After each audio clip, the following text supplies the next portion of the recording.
Okay. Okay. Yep. Hello, everybody.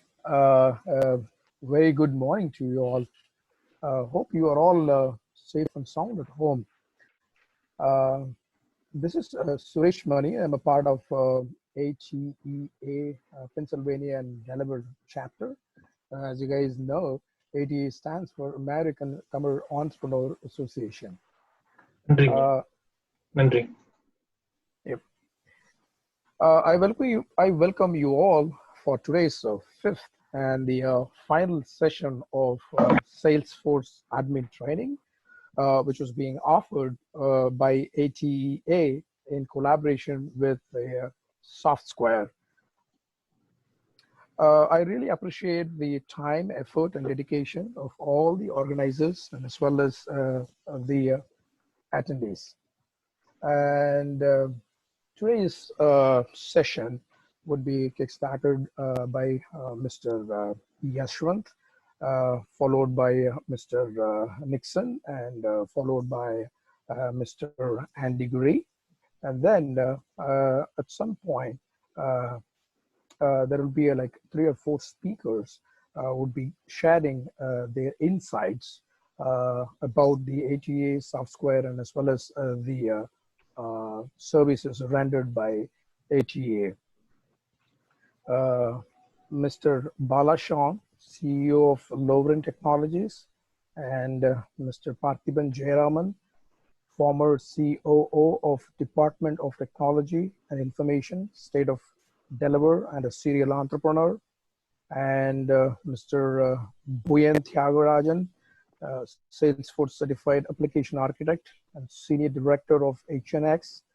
And a point to be noted here that Mr. Buyen is going to share some of his expertise on how to market yourself, which I would call it as an epic for this session. So I would like everybody to tune in to listen to him, and then followed by Mr. Suchin Ranganathan, who is a Senior Director of Salesforce Incorporation, and Mr. Ram Nagappan, who is CAO of BNY Mellon. They will be giving a closing note for this last session. And with this, I would also like to say a couple of words about the ATEA, which stands for American Tamil Entrepreneur Association, and its mission is to educate, empower, elevate, and expand the entrepreneurs. And I would strongly encourage you all, if you could, become a member for this association, and which would make us to serve better for the community. With this, I let Yashwant to take over the stage. Thanks, everybody. And once again, I really appreciate your time and effort and dedication in the early morning session. Thank you. Yashwant, you can take it from here. Yeah, thanks, Suresh. Yep. Okay. I'm just stopping my sharing. Sure. Yep. I'm just sharing my screen. Let me know. Nixon, let me know when you're able to see my screen. Yeah, I can see your screen, Yashwant. Okay, all right. Good morning, good afternoon, good evening, everyone, based on your time zone, please. And very warm welcome to your Salesforce Administrator training last day. And I hope you guys are very eager to learn more from here. So let's get started over here. So about myself, this is Yashwant from Softsquare and working in software from past 3.8 years. And today we are going to discuss or see about process automation. So what are the process automation tools we have in the Salesforce and how can we use them in applications? So yeah, before I start, I would like to give a forward-looking statement. So as you're today we are delivering our content. So the content which we are delivering today might not be available globally available. So make sure while you're purchasing or while you're taking decision, make sure it is globally available and double confirm that it's available in Salesforce website too. And I would like, before I'd like to start, I would like to thank Salesforce Ohana, where it gives the opportunity to learn and to encourage to teach others, and I'd like to thank employees, customers, partners, communities who are in the Salesforce Ohana, and I would like to invite you all to the Salesforce Ohana. Yeah, so let's get started here. So, before we get started, the main thing we have to notice here is the communication. So what is communication? As you guys know, you're having a number of clients and you're having good customers. So you want to hold all those customers and you want to get good feedback and you want to sustain those all customers. You need to communicate with them. So for the communication, you can't go over through all over the phone, and you can't sit over the phone and day and night, and you can't communicate with them. So what else will be the best solution for the communication? As you guys know, email will be the official and best communication. You don't need to wait for everyone, and it will be easy for you to communicate each other. So how can we do an email communication? Let's get with a simple scenario. And I'm having a company called ATEA, where it has trainees, which is giving the training to the newbies who are experienced in Salesforce. And as long as we have trainees, we do have a trainers where they are giving their best efforts to give the training to the newbies. And we recruited one person called training manager. Her name is Emily, and she is managing all my stuff to give trainings and to manage, to assign trainers to the trainees and follow up with them. So let's see how we are managing trainees and how Emily is managing here. So in my Salesforce, I just created two objects called trainee. I hope you guys are seeing the new trainee model, and I'm having the same new trainer screen. So Emily's job is to create records in the Salesforce whenever a new trainer is entering into the application ATA, and whenever a new trainee is entering into here. So let's create a one record here. I'm just creating a one trainer.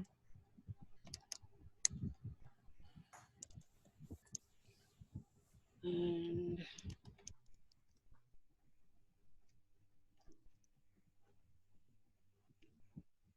so just creating a record. And now, so I have a trainer and I have a few bees who are coming into the ATA, and I want to create them and assign to a user, a trainer which I created called Jack. So let's create a new trainer here.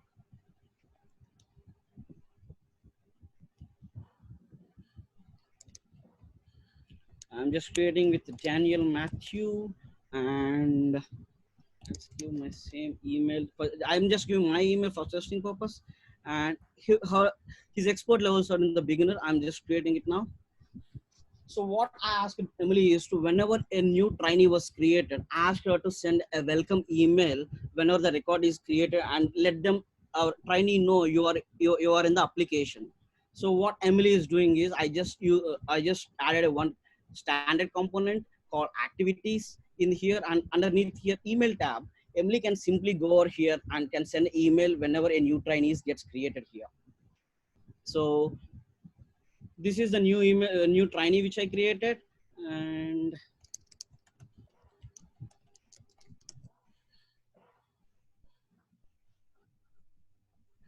let me confirm my email. Yeah, and I just populate a welcome email,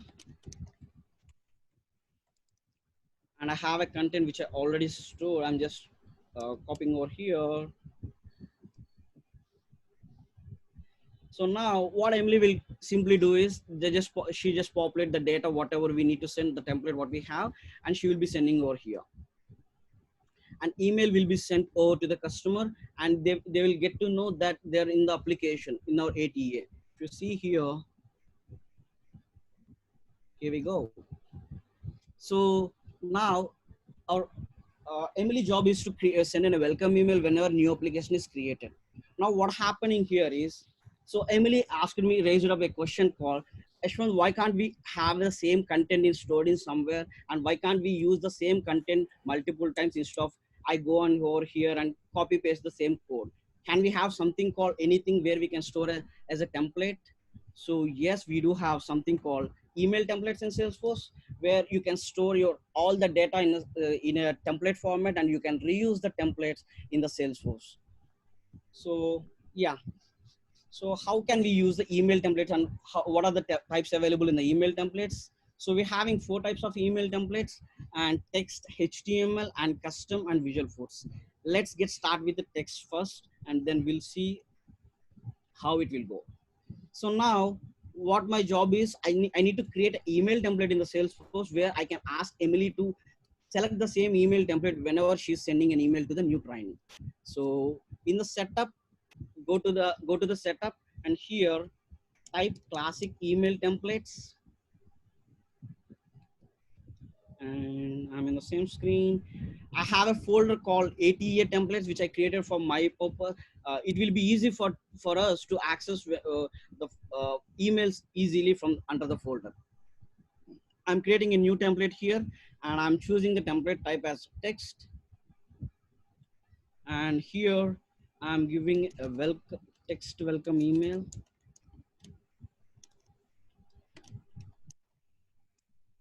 So subject, welcome to ATEA training.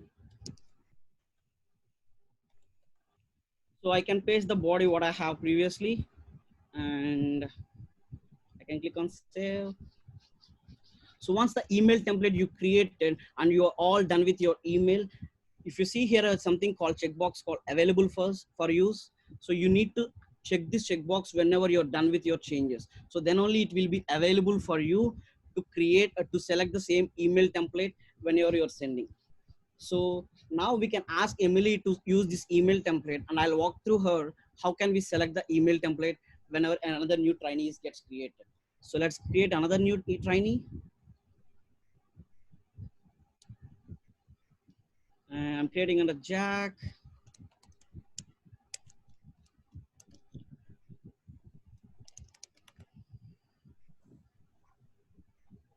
So I'm creating it now.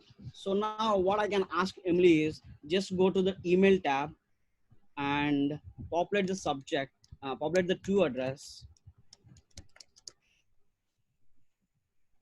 And here, if you see here in this section, there is something called a plus icon with the attachment kind of thing. So if you click on this, it will ask you to select the template. And on click of this, it will open a model. And here, select the insert a template option. And if you see here, there are so many email templates where as long as I categorize it using the folder, I can simply go over here, the ATEA templates, and I can select my email template here and click on this and insert. So this will overwrite the content what I have here, and Emily can simply change the name here with whatever the name we have here.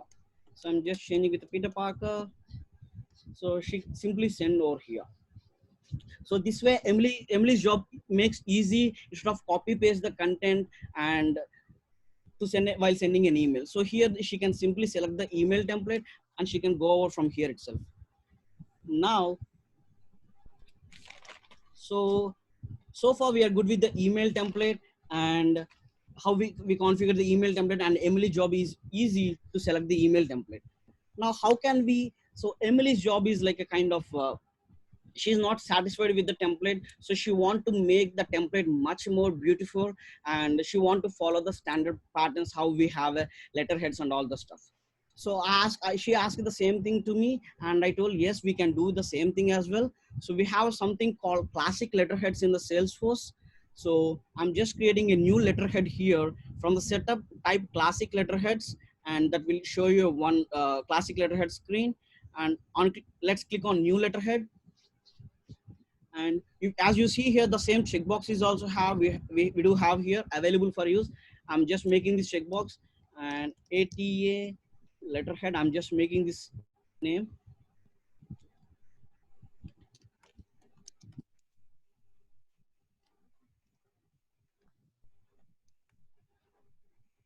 And now, so if you see here, as you guys know, letterhead is kind of something which has a header, footer, and all the additional stuff. So I'm selecting a logo here to have my ATEA attached to over here.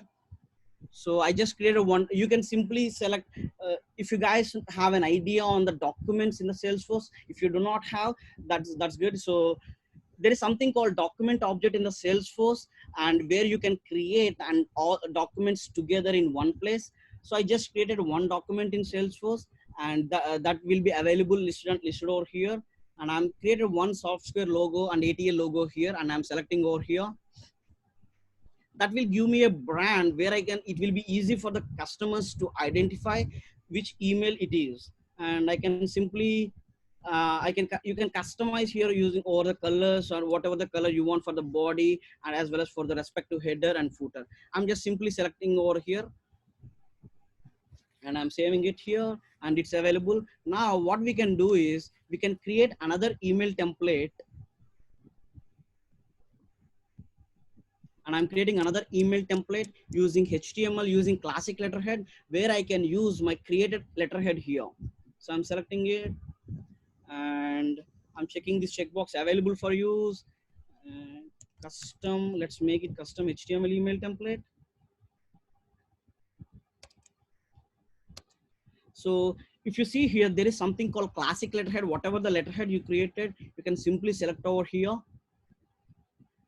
And if you see the layout, so how, there are multiple form factors. How can we select? If you don't have any idea what are the form factor you're going to select, let's have a something option called view email layout options. So it will give you a brief idea how the email will be going to. So it contains a lot of email templates. For now, I'm just choosing form free form letter. I'm selecting it how, and I'm populating subject as same thing, welcome to ATEA training. I click on next. So this will give you the letterhead pre-populated here, and I can paste my content over here. So this will be easy for Emily, that we can also satisfy her requirement. So I click on next.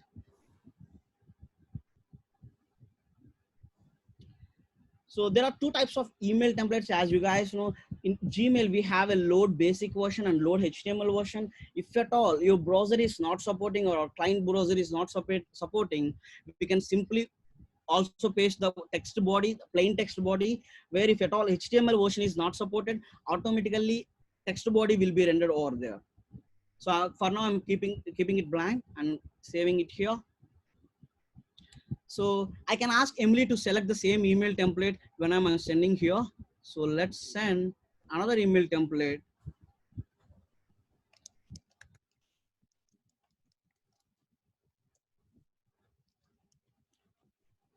And subject. So as I have an already email template gets configured, I can simply select over here. So if you see, another custom HTML email template which I created gets populated here. I'm selecting that.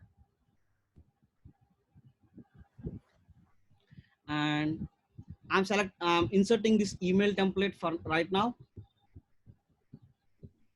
So the email template is auto populated here, and we can even see the email template, how it looks like when after it's delivered to the customer. So Emily can simply select the email template and can simply send over here. Now let's look at how the email template will looks like now. Yashwant, one quick feedback. Can you go little slowly? It looks like we got some feedback around that. So Sure, Nixon. thanks. Yeah, thank you. Okay, so I hope you guys are seeing my email. So this is the email which I configure, and which Emily selected the email template while sending over to the clients. So this is the email template. So now, so far we are good with this HTML letterhead email templates. Now let's see, as long as we are growing up, Emily is not satisfied with this email template. She want to communicate, and she want to convey her entire what is important over here. So if you see the message here, the most and foremost thing here is training schedule. What we are delivering the training schedule to the end users. So she want to highlight that particular feature, and that will make our customers easy, and it will be very attractive for the customers. So let's create HTML email template right now. So I'm going back to the same classic email templates, and I'm clicking on new template. And here in the new template, I'm selecting the custom without using letterhead, which is nothing but a HTML template. If you already have an experience in the HTML code, like building web pages or web developers, so just select custom and you can build your own custom email template over here. So I'm selecting it now.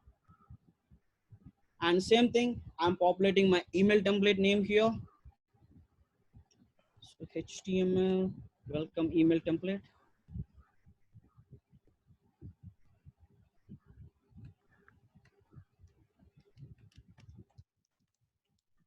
And I'm populating the subject.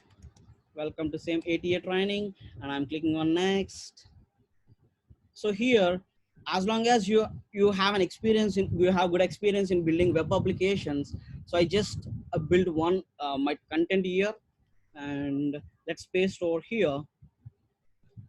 So I already just for my testing purpose, for my demo purpose, I just already built my HTML email template, which contains plain HTML and header tag and body tag, and I just highlighted few things over here. So let's click on next. I'm also not populating any of the text body here, and save.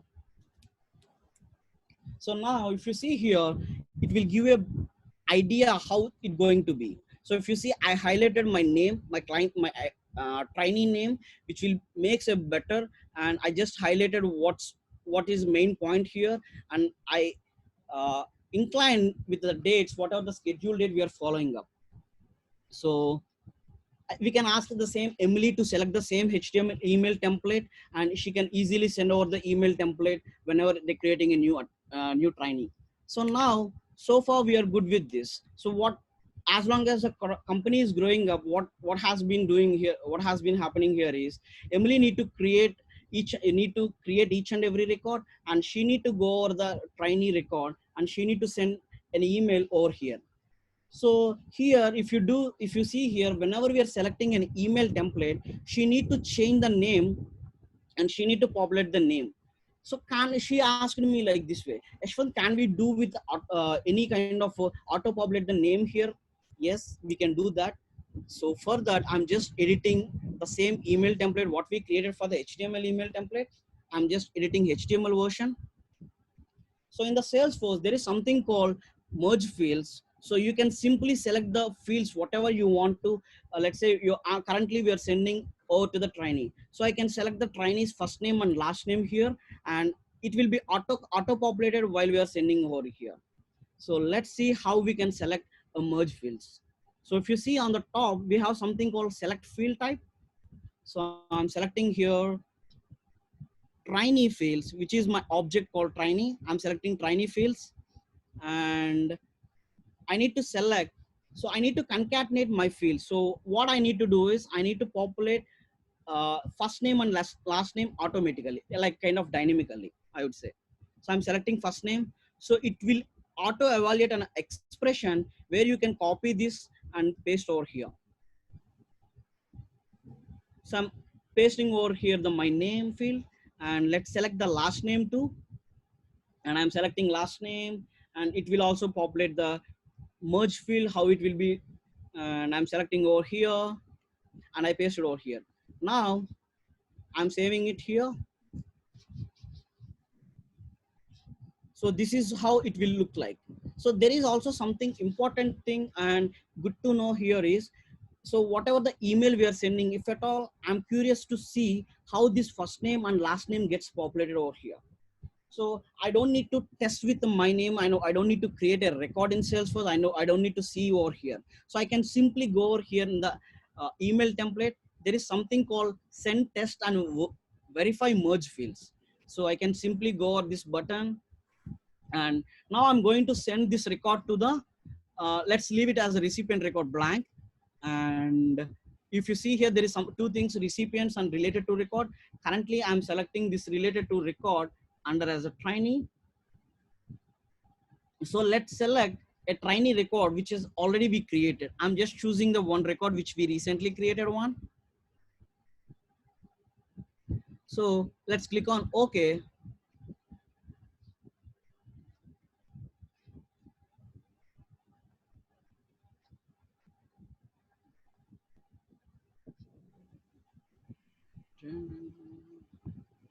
Yeah, I'm in the wrong screen. Sorry.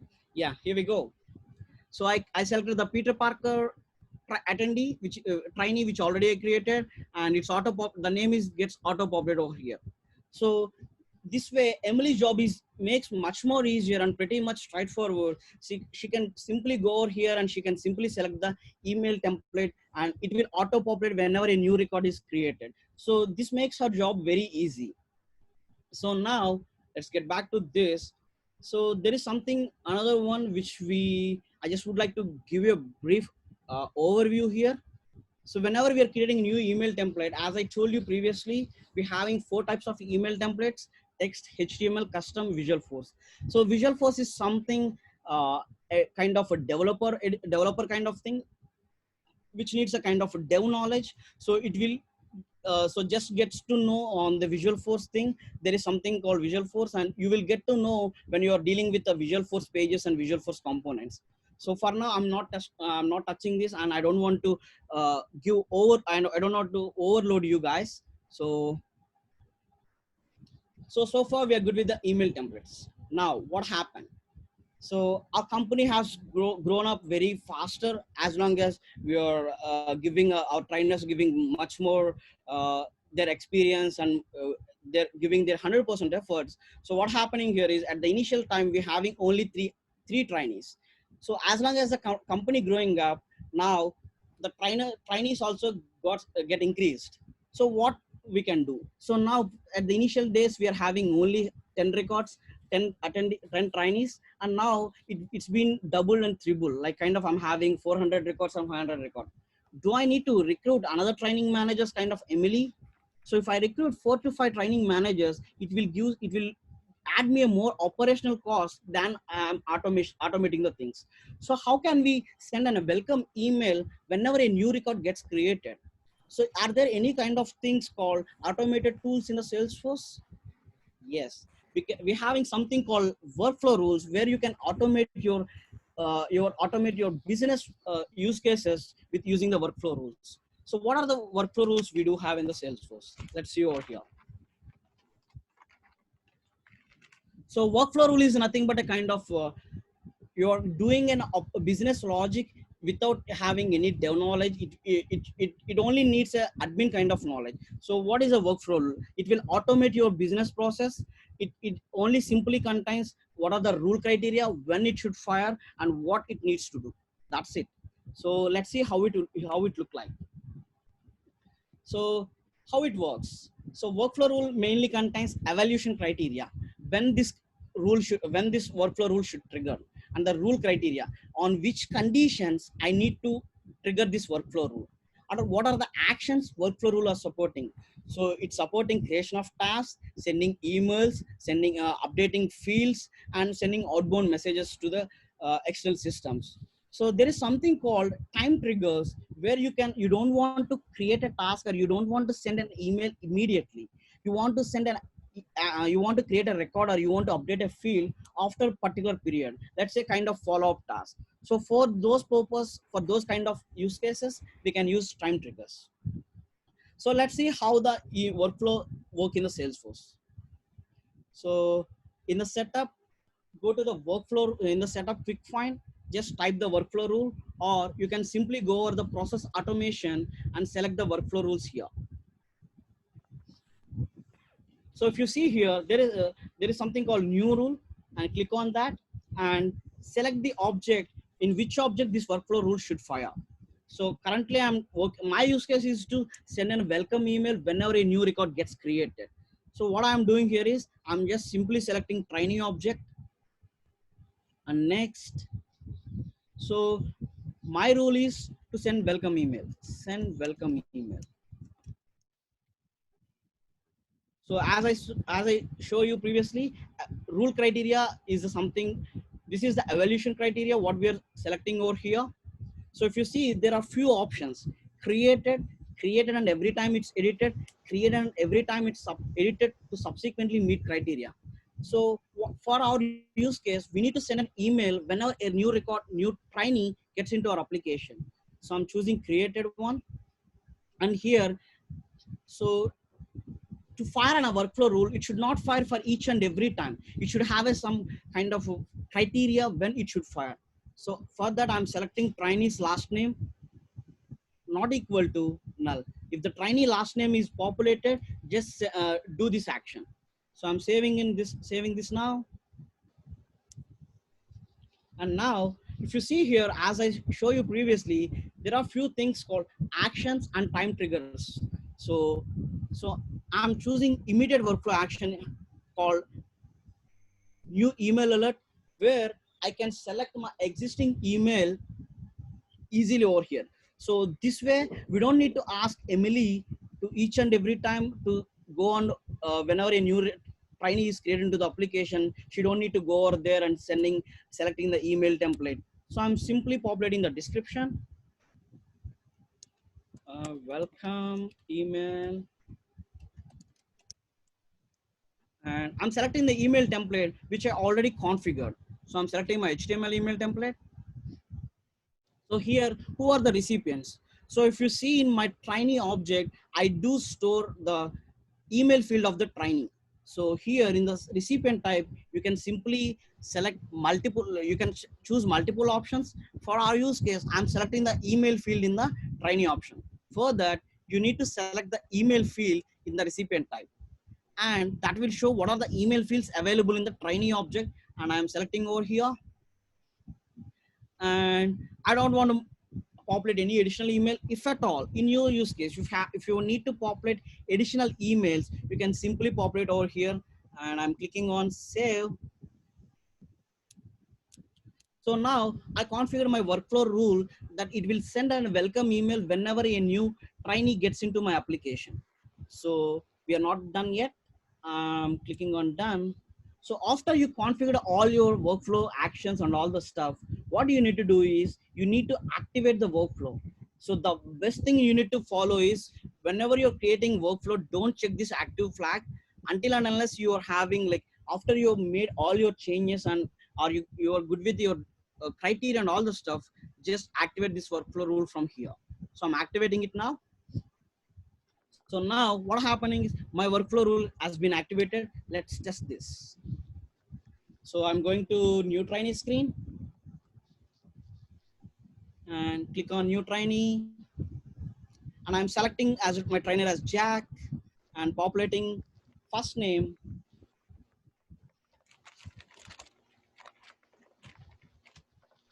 Let's populate Tony Start. And my experience level is beginner. And yeah, I'm saving it now. So the tiny record gets created and we'll see whether the email is sent over here or not. Here we go. A welcome email is created and it is created automatically and it is sent over to the customer without any user interaction. So this way you can simply, the email is also auto-populated over here. I think I chosen the wrong email template. If you choose the merge fields which you already populate, this will auto-populate how we tested with previously. So now what Emily want to do is she's good with that sending a welcome email whenever new application is created. We automated that. So her job is very easy to create trainee records and assigning respective trainers based on her based on their expert level. So now what we need to do is we need to create a task whenever a new trainee is created and assigned to the trainer. So let's automate that process in the workflow itself. So I'm going to the same workflow rule again. And I'm creating a new workflow.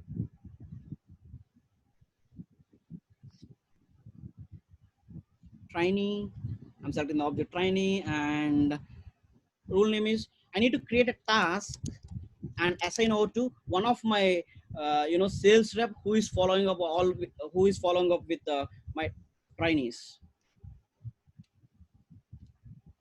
To sales rep, and here whenever a trainee record is created, I need to create this task. So I'm selecting the same created option. So what I need to do is I need to assign this only whenever a trainee is created and whenever a trainer was assigned to that. So I'm selecting a trainer option, trainee.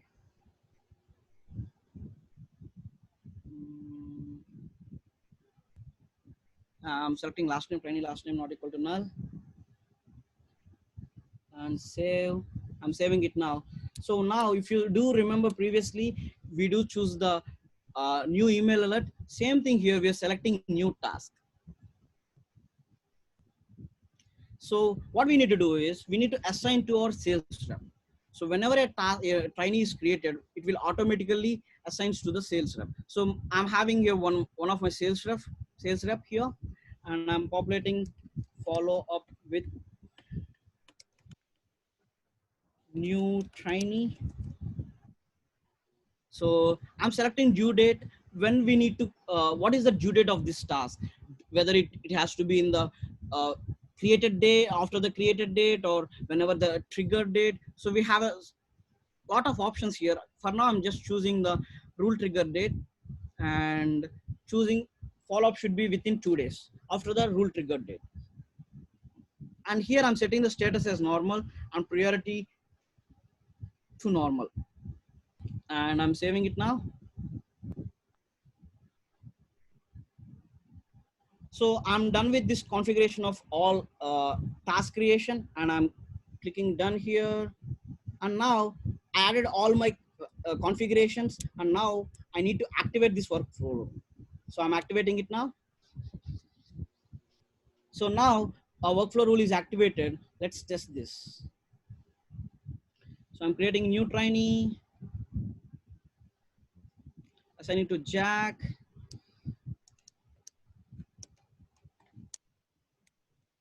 I'm populating Daniel Smith. I'm not populating any email, but let's populate these two. Export level. So if you see here, this activity component will contain a track of what are the tasks, events, and emails sent over under this particular trainee. If you see this is the subject which I gave when I was configuring the task in the workflow rule. So this task is created. If you go over the task, and this task is assigned to my sales rep. So he will follow from here itself. So our Emily's requirement is also satisfied over here. So now what I need to do here is Emily came up and brought up another criteria where she want to do is, so whenever a new trainee is created, she want to let our trainer get to know, and let's populate the new trainees created, new trainees joined date in trainer, so that our trainer will also get to know there is new trainees assigned to him. So what I'm doing here is in the workflow rule, I'm creating a new workflow rule here.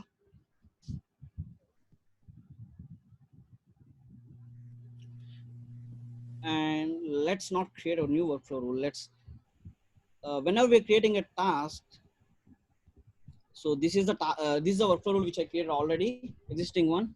So I can even add the actions here itself. So to do that, I need to deactivate the existing workflow rule. So I'm currently deactivating it now.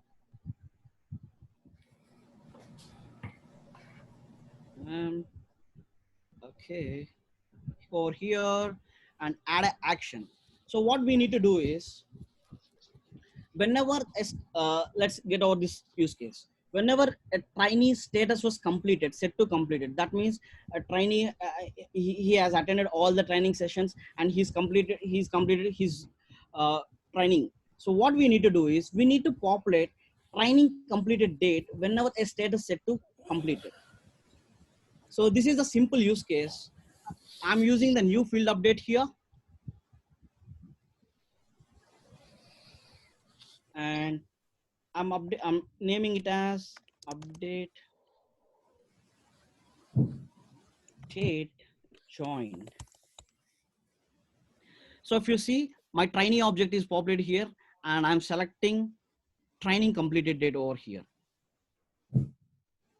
So you need to, if at all, I created as a date field in the trainee object called training completed date, and I'm either you need to populate a blank value, or you can even populate a default value. So I don't want to populate a default value here. I can populate current date time whenever a new record is created.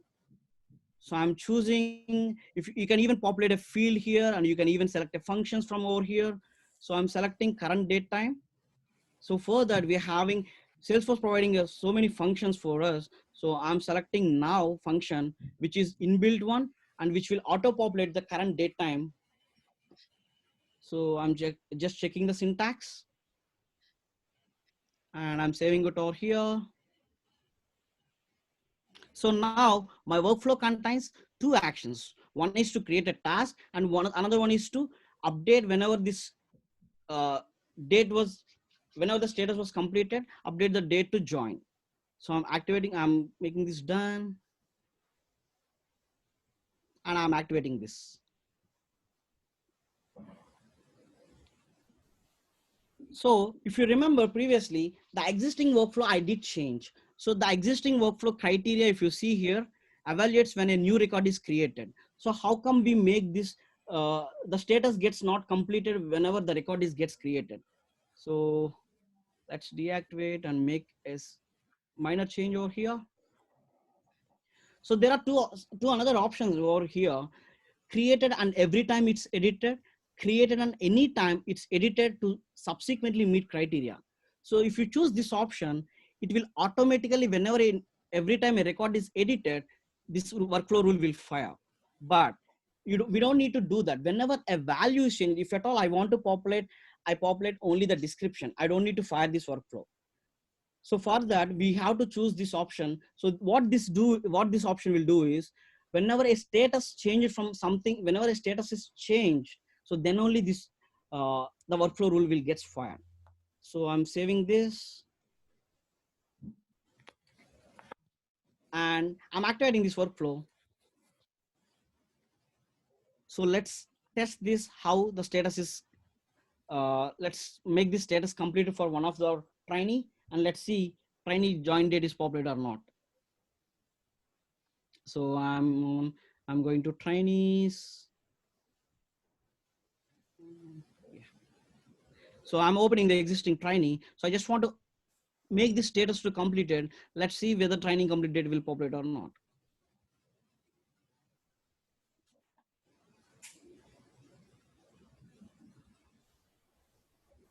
So I'm refreshing this.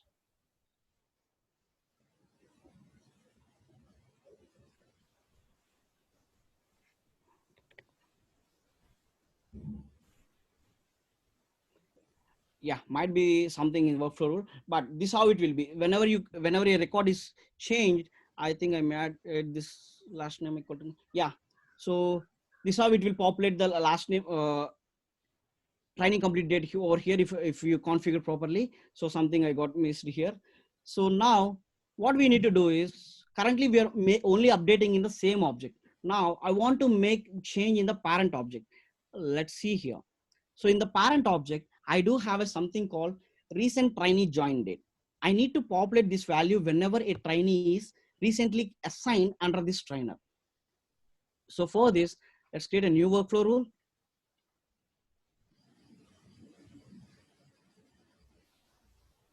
And I'm selecting trainee object here. Update joined date.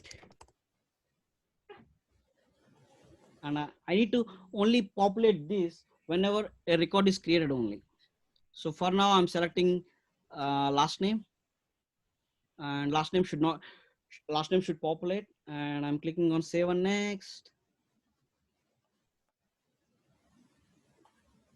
So now I need to add workflow action. So we are doing the same field update here.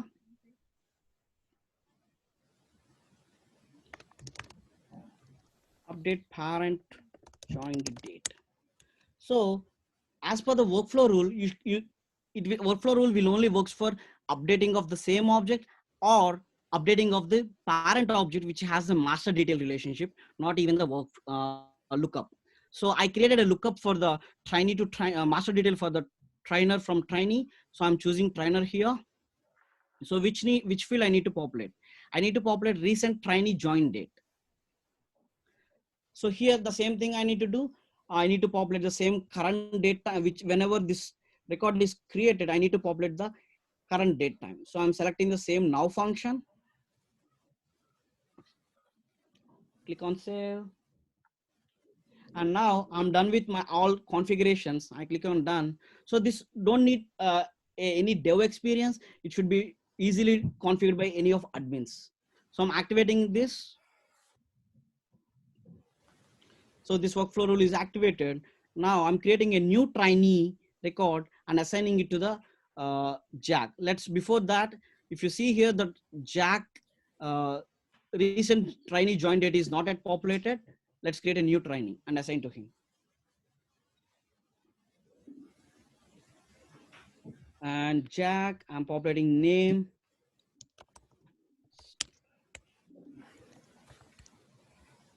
And expert level beginner and status, yeah. So let's see whether this recent trainee join date is populated or not.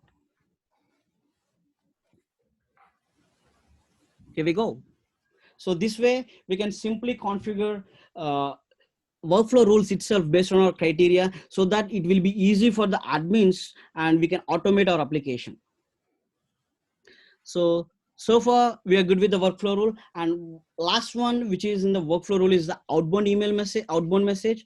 So which is whenever you want to send an whenever you want to invoke external API not from the Salesforce to other external systems. If you want to communicate other external systems, we usually use outbound messages, but this is a kind of advanced topic, I would say. I'm not even touching this. I don't want to overload you guys. And so far we are good with the workflow rule. So what are the considerations we do have in the workflow rule in the time dependent actions? So if you remember previously, time dependent action will only support whenever a record is created. It will not support whenever every time a record is created or updated. Workflow rule is it does not affect any of the existing records, and it will contain a few of the considerations too. And whenever its action is still in the queue, and it will be listed over here under the time dependent workflow queue. So far we are good with the workflow, and each and every CRM will have a certain limits. So we need to know about this limits too. So as per the workflow rule having a few set of limits too, it will only support 50 active workflow rules per object. And if you do see here, it will only support maximum 40 immediate actions per workflow, as well as 10 time triggers per workflow rule. So you guys get to know when you are doing hands-on with all these and check these limits are working fine or not. And so far we are good with the workflow, and what we need to do is, so Emily again brought up with this way. So Yashwant, I need to create a contact record whenever a trainer is created, so that I can hold their data in my contact. I can use for other tracking purpose. Or whenever a new trainee is created, I need to you guys remember charter, right? Yesterday we did configure day before yesterday in last sessions. So I need to let our trainers know a new trainee is added to and assigned toward them. So how can we configure all those stuff using workflow rules? So as long as you guys remember, we have a workflow rule only support for creation of new task, sending our email and field updates. So we need to, if at all you need to achieve these criteria, I should choose another automation tool in the Salesforce, which is process builder. So which is quite simple than workflow rule, and which is very like, it will be very easy and user friendly. And this will also, you don't need to bother about whether you are a Salesforce admin or a developer. It should only minimum should be admin knowledge should be good enough. So what is process builder? A process builder is also same thing, where it can automate your business along with workflow. What it has main feature is a visual interface. So if you see my right side, it has the visual interface where it will get to know how this workflow rules, how these configurations will work. As well, another important point here is, whenever you're making changes to the existing process builder, it has a versioning system. So we can simply go over the old versions what we have and what has been problem in the new version. So it has a track of all the versions what we created. Let's see how the process builder is in the Salesforce. So now in the setup, go to the setup and quick find, enter the process builder, and whenever you click on that, it will navigate you to the process builder screen. So here I'm in the right side, we do have a button called new. I'm clicking over here. So I need to create a process builder for my trainee object. So I'm just naming it as send post charter message to trainees, to trainers. So when this should happen, if you see the process, when should fire? Whenever a record created, or whenever a platform event occur, or it's invoked by another process. For now, I don't want to give more detail. I just choosing the record changes. So this is how it will be. It will be very much user friendly, and you can simply go over here and select what are the objects you need to do, and when it needs to fire. So here I'm selecting object, or object is trainee. So what I need to do is, whenever a trainee record is created in the Salesforce in our application, I need to post a message to the trainers. So I'm selecting here only when a record is created. Same like what we do see in the workflow. I'm selecting same option and click on save. So for every automation, it should have a criteria. Without criteria, there is no point of having automation. It should not fire for each and every action. It should fire for respective actions itself. So I'm naming it or post charter group message. So for now, I'm just checking if at all trainee last name not equal to null. If that means the last name should be whenever the last name is populated, we need to post over to the trainers. So does not equal yeah,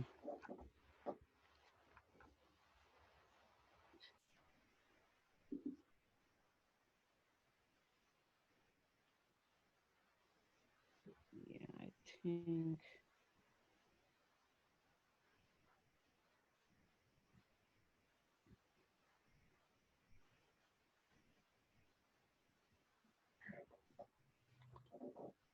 so is null should be false. That means if whenever the last name is available, it should fire.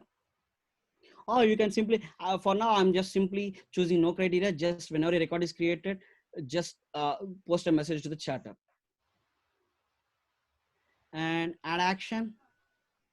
So here, if you see, process builder supporting a lot of options rather than the workflow. Workflow will only supports field update, email alert, task creation. So if you do see here, the process builder will support multiple options. For now, let's choose post to chatter. So post to trainers. And I'm selecting chatter group. I already configured one chatter group over here, which is trainer group. So I'm selecting the trainer group here. And what I need to do is I need to let our trainer know this user is created and assigned to this one. So I'm selecting trainee last name. So same thing how we do have in the email template merge fields. I'm selecting the same merge fields here. So I'm selecting last name, created, and assigned to. I need to let our trainers know this user is this trainee is created and assigned to so and so trainer. So let's choose trainer name too. So this is trainer and last name. Simple, created and assigned to trainer name. So I'm saving it over here and I'm activating this now. So process builder is activated now. So let's create a trainee and let's check in the chatter group. I'm creating a new trainee record.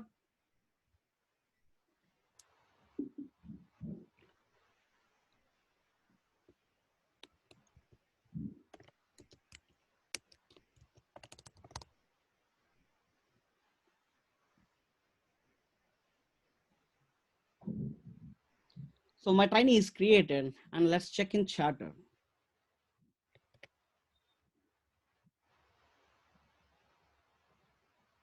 Here we go. Steve created and assigned to Dennis. So this way it will be easy for us. We don't need to go to the chatter and don't need to populate any of the data. We can even configure from the record creation or record updation itself. So what else we have in the process builder? So up to now we do see only the process to chatter. So this, along with that, we do have a multiple options, as I told you previously. Creating a record.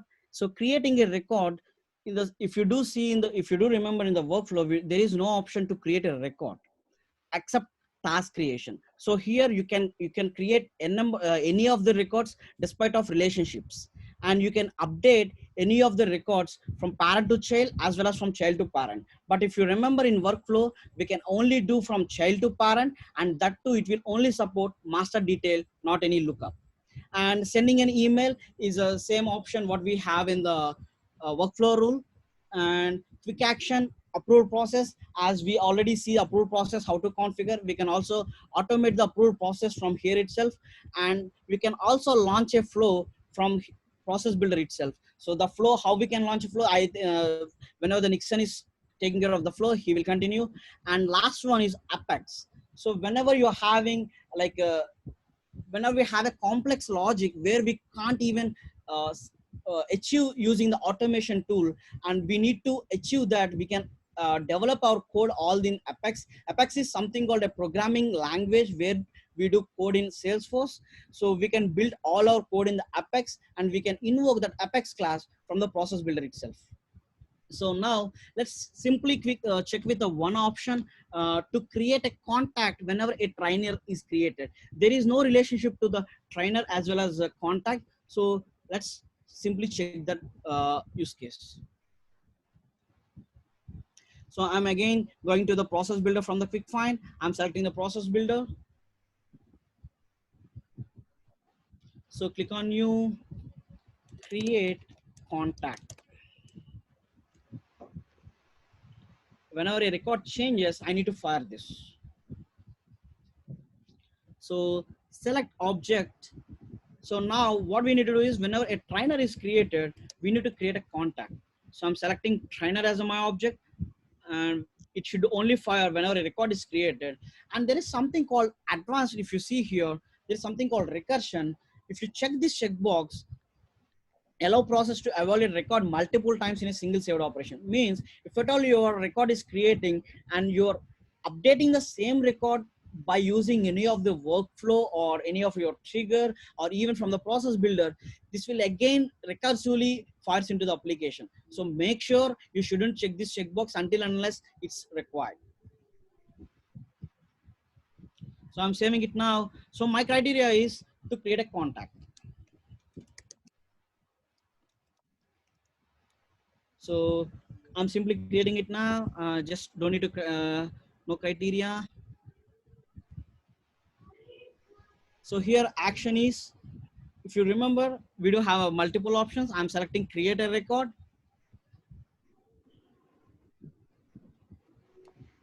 Create contact with trainer. So record type is select contact here. And so what we can do here is we need to create a contact. So as guys, you remember with all your hands-ons, contact need a required fields, which is last name. So how can we populate last name here through the automation tool? So here you can even populate a default value to create a contact whenever a trainer is created, or I want to create a contact with the trainer information itself, so that Emily can take care of what she needs in my business operations. So what I can do here is I can simply select a field reference, and I can choose my field from here. So I'm choosing, this is kind of a mapping. So I'm mapping trainer last name to contact last name, and just populate first name, first name. And for now, I'm just creating a contact with first name and last name. I'm saving it over here. So before I activate this, I would like to give a brief overview on the same what we see in the workflow. We do have a time-lapse actions. So how we see in the time-dependent actions in the workflow, you can also create time scheduled actions so that whenever a record is created or whenever a record is updated, you can also invoke particular actions based on your record creation or updated. So I'm activating this now. So let's create a trainer. I'm creating a new trainer.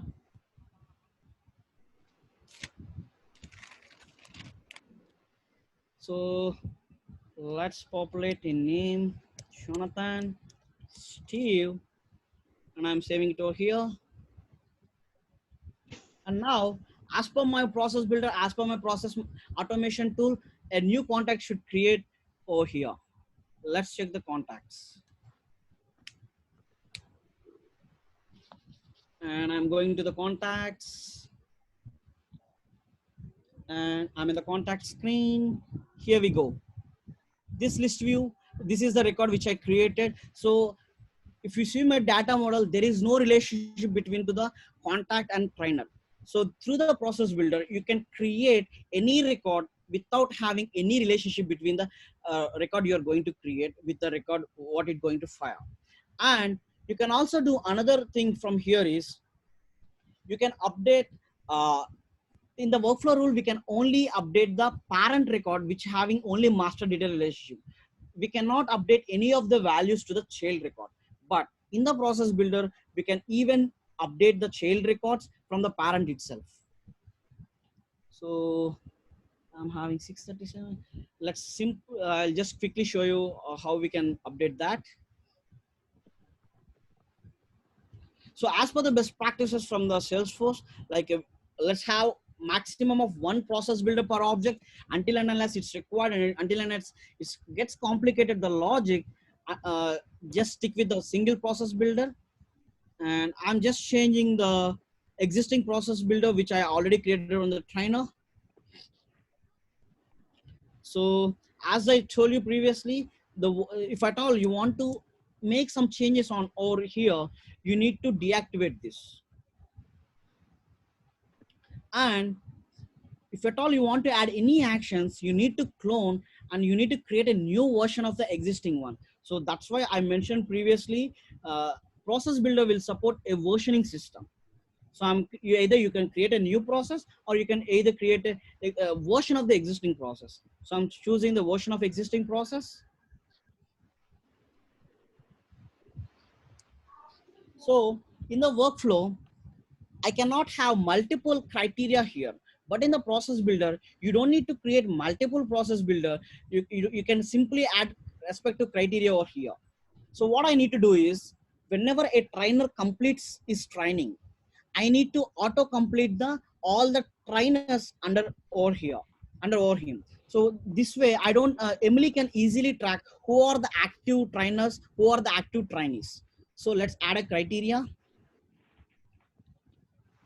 So what I need to do is whenever a status of the trainer,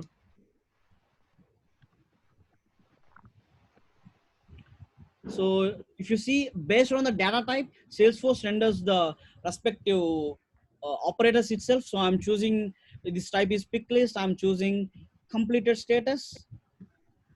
And you can even add multiple logics, and you can even separate between and or you can even customize the logic. If at all you're having multiple, let's say 1 and 2, and having status completed or so and so conditions, you can split over here too. So for now, I'm just choosing all conditions. I'm sorry. Update all childs.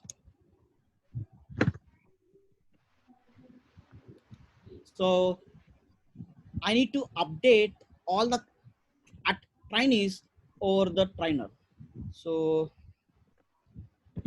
complete all trainers. So if you see here, there are two options. Either you need to select the trainer record, or you can choose the existing records underneath the trainer. So I'm selecting related to the trainer. So which will give what are the objects we're going to update. So if you see, this is the relationship field which I created, which I give while creating the master detail relationship. So this is my child object relationship. I'm choosing it over here. So what I need to do in the child object is I need to complete the status of the trainees. So I'm simply selecting the status. So these are all the fields under the trainees. So I'm making the status completed, clicking on save. So I'm activating it now. So if you see, I'm just go before I just go test this, I'll just like walk you through trainer. Yeah. So if you see, there are two versions of created. So this is the one which I tested with the creation of contact, and this one we tested with creation of contact, and we just add additional logic over here. If at all the version 2 fails in some particular scenario, you don't need to bother about which condition added, or which you don't need to debug. You can simply go over here, version 1, you can activate this one. So that will give you the admins, so don't need to debug much, and it will make their job easy while doing with this versioning system. So let's test this process builder. So this is the trainer I'm having. Let's open the existing jack. So here we go.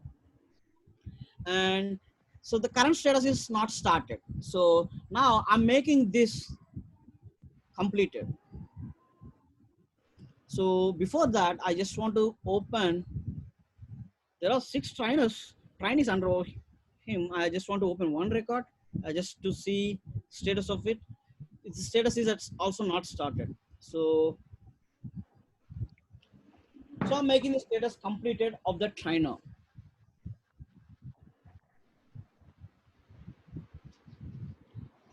So let's open the trainee.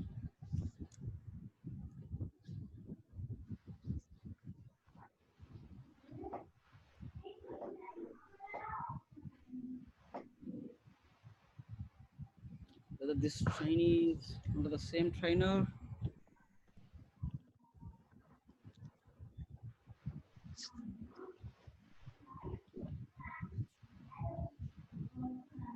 Yeah, might have some. I might have some miss, but you can. The main intention is you can update. You can perform multiple operations over the process builder itself, and you can from the difference between the workflow and process builder, you can update all the child records and under the parent. So that is the main addition to the process builder, and that is the main feature. And it is like a kind of dev friendly. I mean, sorry, admin friendly. And let's see what are the considerations we do have in the process builder.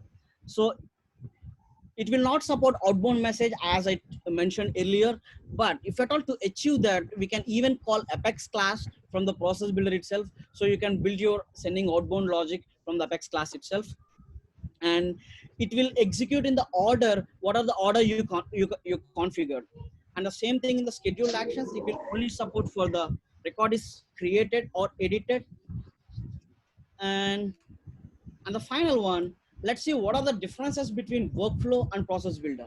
So far, uh, in the process builder, if you see, we can visually capture and we can visually imagine, we can visually see what are the actions are happening. But in the workflow, we cannot do that. And we can update fields on the record. We can do the same thing in the process builder as well as the workflow. And updation of the parent object, you can update any of the object in the process builder, but in the coming to the workflow, it will only support to the parent, that to master detail relationship. And creation of the records, you can create any of the record despite of the relationship, but in the workflow, you can only create tasks. And sending email alerts, the process builder will support on workflow. So outbound message, as I told you, if at all you want to issue outbound message, you can simply invoke an Apex class. And launching a flow, you can simply launch a flow from here itself, invoking Apex class. And approval process, you can also initiate approval process from the process builder, not from the workflow. And post to chatter, we do already see a demo. And control the order of the process steps. So here, if you see the process builder, we can have the number of steps, and we can control which step need to be processed and which step need to be executed next. And bulk record insertion and updation, process builder and workflow will support.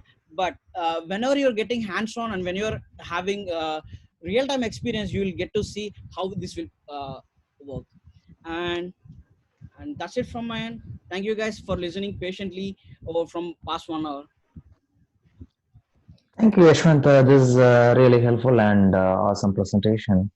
So, Mahendran, shall we go for a short break and resume the rest of the process? We'll have a short break, and after that, Mr. Balashan would be giving us a short 5-minute address. He will address the session.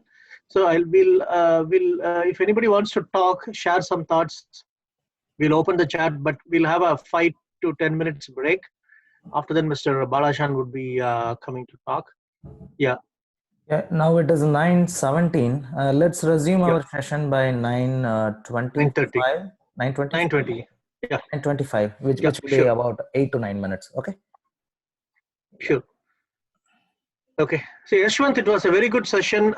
You went it very clear. Detailed. So it was very good, Yashwant. Yeah. Thank you, Mahendran.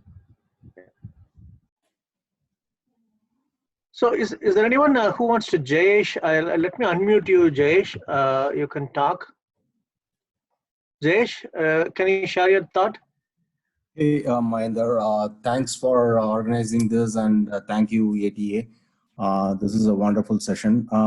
Mahendra, I was a Salesforce release manager, and very recently I got laid off. But I just wanted to know if there is any specialization in Salesforce release management or like change management. Sure.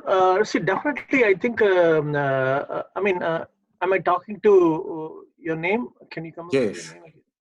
What is it? Jayesh. Okay. Jayesh, as I told yesterday, release management is a very specialist niche role. So what I would suggest you is, maybe you can specialize on some tools like GitHub, GearSet, and also some other CI/CD tools, continuous integration and continuous development. Maybe there are some advanced tools like to make like the deployment process very sophisticated. Maybe if you could expertise on those areas, definitely it will add you a lot of weight to your resume. And moreover, there is also something like so you do development, or only you take care of release management? I'm only release management. I have used GearSet in the release management process. So, my responsibility was to set up the entire release management process and take care of all the deployments and sandbox refreshes and other things. Yeah, basically I'm a program manager, project manager. But sure. I think this is a good skill set. Definitely, it's a good skill set. But if you have more hands-on experience in development, I think there'll be more opportunities. Because what I normally see is there will be like hardly one person, one individual who would be responsible for the deployment in an organization. But if you try to aspire to become an application architect or a system architect, maybe I think you can pursue in the direction of system architect. There'll be like more opportunities, more responsibilities. But definitely, like with regard to the opportunities, yes, we all can help refer some of the thoughts. I think Nixon, I think you can add some thoughts to Jayesh. Yeah. So Jayesh, there is a concept called Salesforce DX in Salesforce, which is typically for the development, lifecycle management, and the release management. So that is the latest and greatest in Salesforce ecosystem. And there are few release management or deployment management tools like Flowsum or Copado kind of things are there. There are, I think there is a certification also, especially for the development and lifecycle management, which is part of the system architect pyramid, I would say. So definitely there is some good scope in it, but again, Salesforce is not a typical thing like the legacy systems. Like it is not like a Java or .NET kind of release management thing. Salesforce has its own simplified version as well as its own complications also there. So if you can look into Salesforce DX and development and lifecycle management certification thing, you might get a better insight on what kind of options out of the box Salesforce offers. And obviously there are a lot more products around the ecosystem like Flowsum, Copado, or even the traditional one, GitLab and pipelines, right? So those kind of Yeah. Also there. So do you need to have admin certification for this? I would say anyone who wants to work in Salesforce, admin certification is very fundamental, at least to understand Salesforce terminologies and how basic thing works. So I would say anyone, even for users, I recommend to go with admin certification so that they will know what they are using and what kind of things they can achieve, or they can request their development team to incorporate. So admin is very basic. So if you want to start your career in Salesforce, definitely get started with admin and then look into other options. Yeah. In a nutshell, I think Jayesh, you need to definitely take this life cycle manager, right, Nixon? Yeah. Life cycle. Yeah, that is what the exact certification that will suit your current profile. That will add a lot of it will be a lot of it will add a lot of weight to your resume, and wishing you the best. Maybe system architect is the path that you need to pursue. Mm-hmm. Thank you. Yeah. Thank you, guys. Thank you. Okay.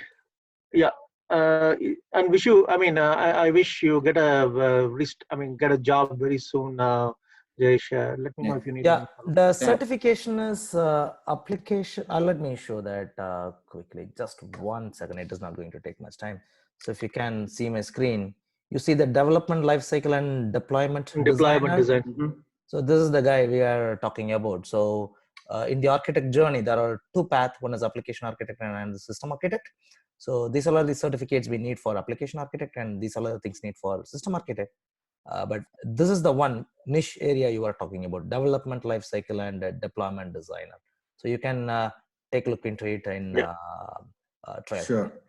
Sure. Thank you so much. No problem. Okay. So is there anyone else who wants to talk right now? Chaitanya is asking to unmute. Mahendran, can you do that? Let me make Chaitanya. Yeah. Chaitanya, I unmuted you. Yeah. Thank you, Mahendran, and thank you, Nixon.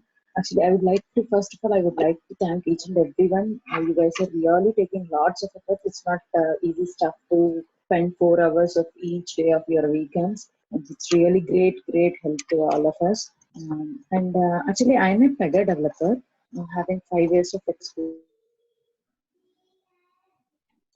Chaitanya, I think your voice is not audible. Can you come closer to the mic and speak?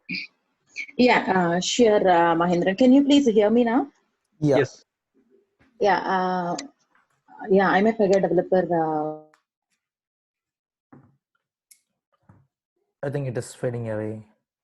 I don't hear anything. We don't hear you, bro. Oh, I'm very sorry. I think let me. So we understand that you're a Pega developer. Yeah. Hello, can you hear me? Yes.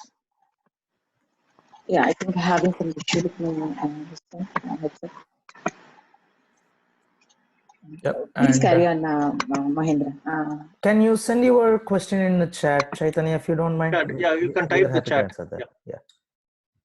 And Mahendran, we are about 7 seconds or okay. Okay, let me, I have unmuted Mr. Balashan. Let me introduce him, and also followed by Mr. Parthiban is also there in the call.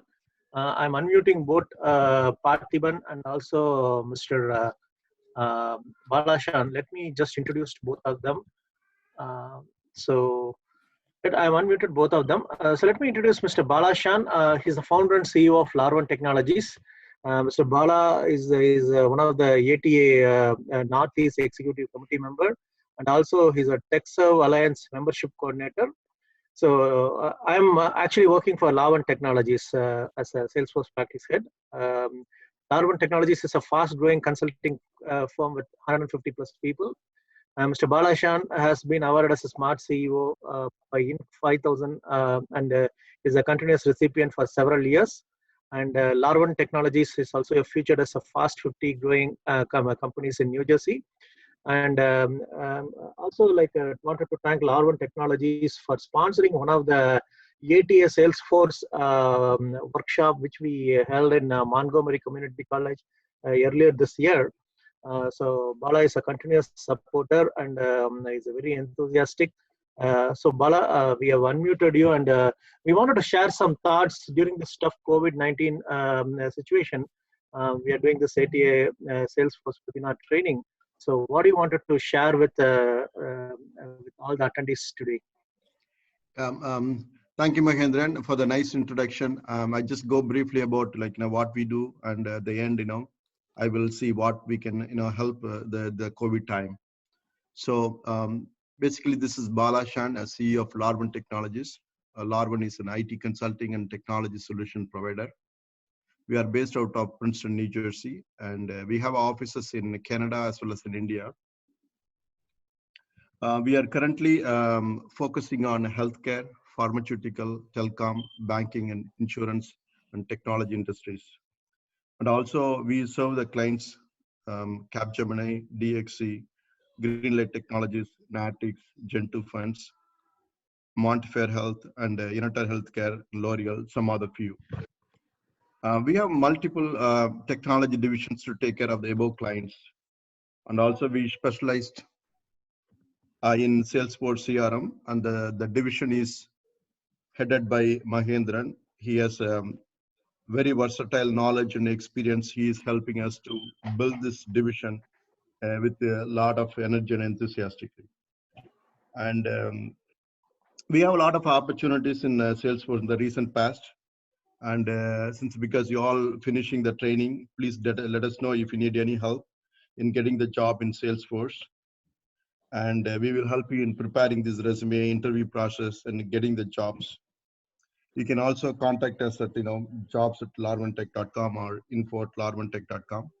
I can send you the details. As you know, that the COVID-19 we never expected, and a lot of things are happening in the last 2 to 3 weeks. A lot of projects are being hold and other things, but still, this time is not going to stay for a longer time. I see that the potential is because the client is waiting for things to happen quickly. So I'm seeing that in the next few weeks it is going to open up. Once it's done, there are a lot of opportunities on IT side. Especially when I talk with the clients, they do not know what to do. They have opportunity. They do not cancel any of these IT jobs, especially they are still holding on it. So they are going to hire more people, and we need a lot of people. So finally, I like to thank ATEA and Softsquare for taking this opportunity to serve our community. Also, I'm very happy to be part of this event. Thank you for getting this opportunity for us. Good luck and best wishes. If you have any questions, please do let me know. So if anyone wants to ask a question to Mr. Bala, please raise your hand or just put it in the comment chat. Because the thing is, though we are doing the training, he is from the other side where he has a company and he has a lot of requirements. So if you wanted to ask some questions to Bala, I think this is the time. Whoever is looking for a job or changing the career or anything please let us know. We'll give some time for any questions. So Jayanti wants to ask a question to Bala. Let me unmute Jayanti. Jayanti, please go ahead. Uh, Hi. First of all, thank you for everyone for the training. And actually, I started studying for Salesforce last 1 year, and I finished my Salesforce administration certification. And right now, I'm looking for the job, and I post some of the resume to my resume, but I just want to know where I how to improve, because I have a background for the SQL and QA testing, and I added those in my resume too. But I'm not getting so many calls or anything more response. So I just want to know what I have to improve to get a job now. And right now I'm studying for my app builder and advanced Salesforce certification too. But I just want to know what I'm missing. Thanks, Jayanti. What I will do is, send the resume to us. Let us review quickly, and then see if there is any gap, and then we can able to fulfill. And also, we will talk to you in detail about what are the opportunities currently with us, and we will take it forward from there. In the few minutes, I will put our email address in the group so that you can send it to us directly. Okay, Yeah, thank already you. seems like already Mahendra put this email ID. So send it to us. One of my associates will call in next week, and then we'll take it forward. Thank you very much. Okay, thank you. So let me also unmute Gayatri. She's a Salesforce junior admin and developer. Gayatri, do you want to talk?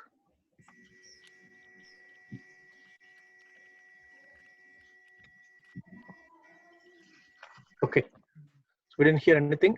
So I've unmuted Mr. Parthiban. So let me introduce Mr. Parthiban. So Gayatri, do you want to talk? Yes, Mahendran. Yeah, please go ahead. Yeah. Yeah, so actually, I already spoke to you yesterday. So I'm basically a Java developer. So I'm wondering whether I have to start my career as a junior admin or a developer. Really confused because the job opportunities for Salesforce admin is comparatively low, right, to the developer roles. So can you please give a brief scenarios what's happening around the world now? So Okay. Go ahead, Mahendra. Okay, I think Gayatri, so you're a Java developer. As I said yesterday, Java developer is an advantage for you. I mean, you can become a, Salesforce developer.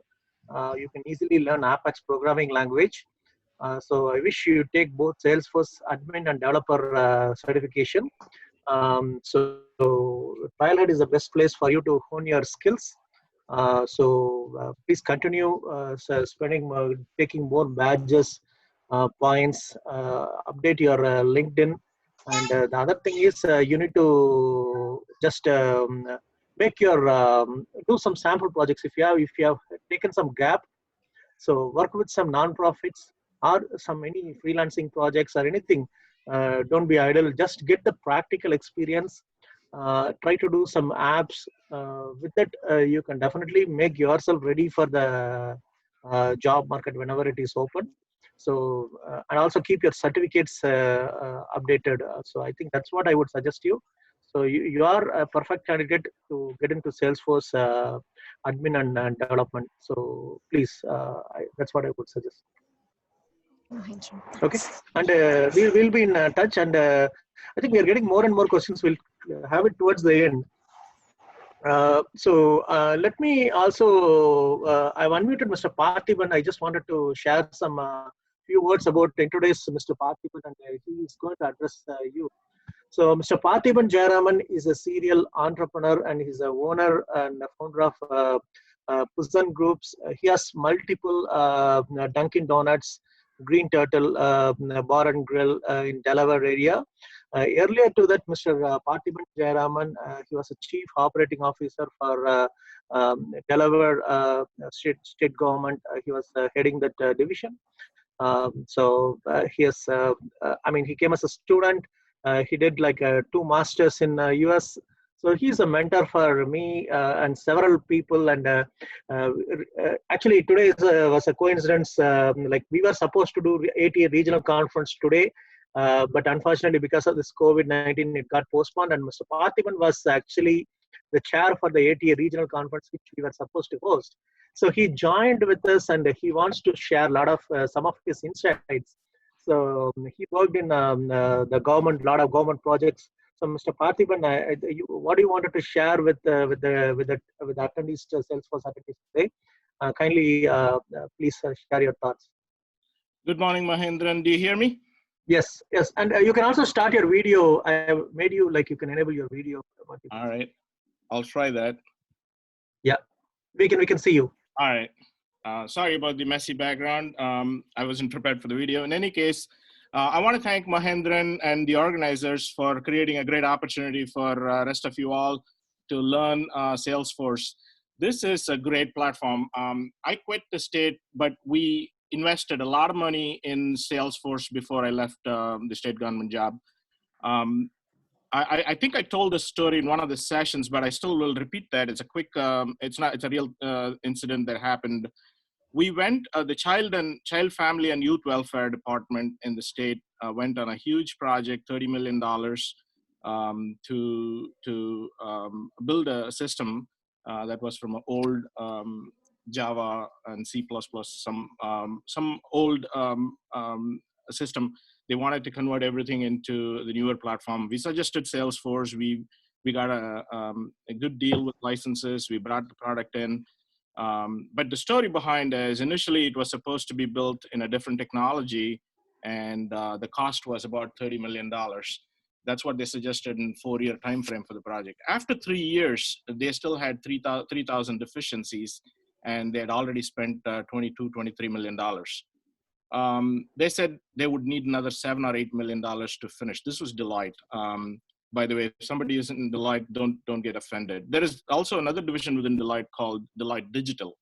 So Deloitte Digital came up with an offer that they can do the entire project in Salesforce for the remainder of the money, which is the remaining $7 million. And more to add, they said they can do it in the remaining 1-year period. So when everybody from the governor all the way down were upset that the project was off time and also off budget, this was music to our ears. So we just took it, pursued it, and to declare the project went over just 3 months beyond the original timeline of 4 years. And they finished it within that budgeted $7 million. So the lesson to be learned here is this is a great platform, great tool, which can do conventional projects for 1/3 the cost and 1/3 the time, is what the lesson I learned from that. And so you're all in here learning the right thing and heading in the right direction. I've seen many tools come and go, many platforms come and go. This is a platform that is there to stay, so you can make a career out of it. Whether you want to get a job and be fine with it, or you want to build a product, become a business owner, and take it from there. That's up to you and your hands. But before I end up, I just wanted to tell one quick story, appreciating all that you guys are doing, is about a businessman and a worker. So there's a businessman by name John. He had a worker by name Mark. The businessman bought the tree trunks, and then he was cutting it into lumber pieces in his lumber yard. Mark was the actual workman who was doing the work. So John's business expanded, so John hired another help for Mark. Mark was paid $20 an hour. And when you hired a help, Shane was also paid $20 an hour. They both were cutting wood. Soon, Shane got paid $27 an hour. Mark got really furious and went to John and asked, John, I've been so loyal to you. I come in at 9 o'clock, work till 5 o'clock. I take a very short lunch break. You see me working all the time, but yet you're only paying me $20. But Shane, he takes a break every hour for about 10, 15 minutes, and you're paying him $27. It's not fair. So you probably have heard this story in another form, but the key thing here is a business owner explains to Mark, I pay based on the productivity. So I see more work done by Shane, and that's why I paid him more. So Mark couldn't believe it. So he was thinking Shane was taking off 10, 15 minutes, relaxing and smoking under a tree. So he just followed to see him, what is he doing? So when he went there, Shane did relax behind the tree, but he was rubbing his axe with a stone, sharpening the stone while he was relaxing.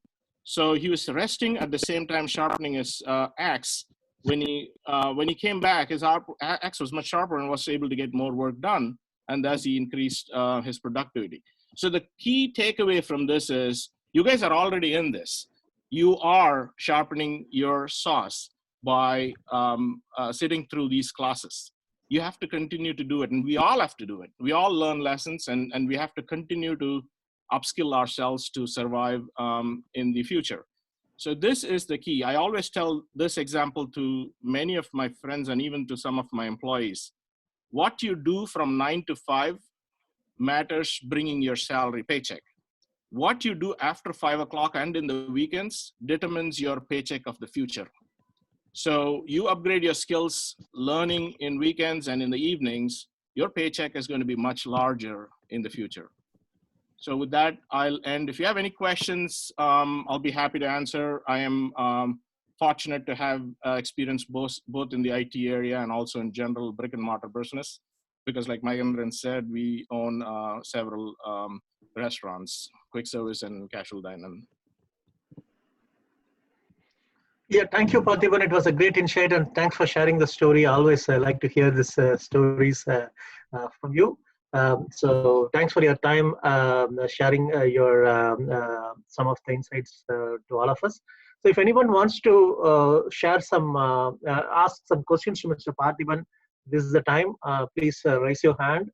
We can unmute you, and follow that like Mr. Nixon would start his session. So if anyone wants to ask questions to Mr. Parthiban, please let me know.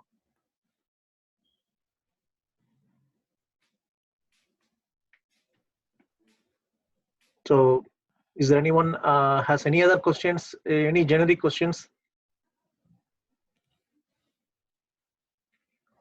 So I don't see anything coming up. So Asha, do you want to, let me unmute you, Asha. I heard something from you. Asha, Sudishna, do you want to ask anything?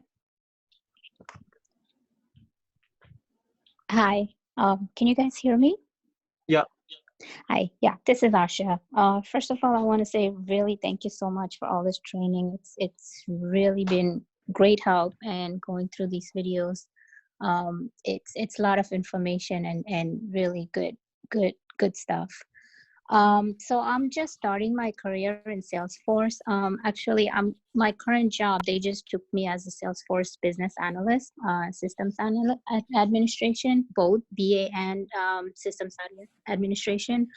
But I don't have any certifications. I'm currently studying for it.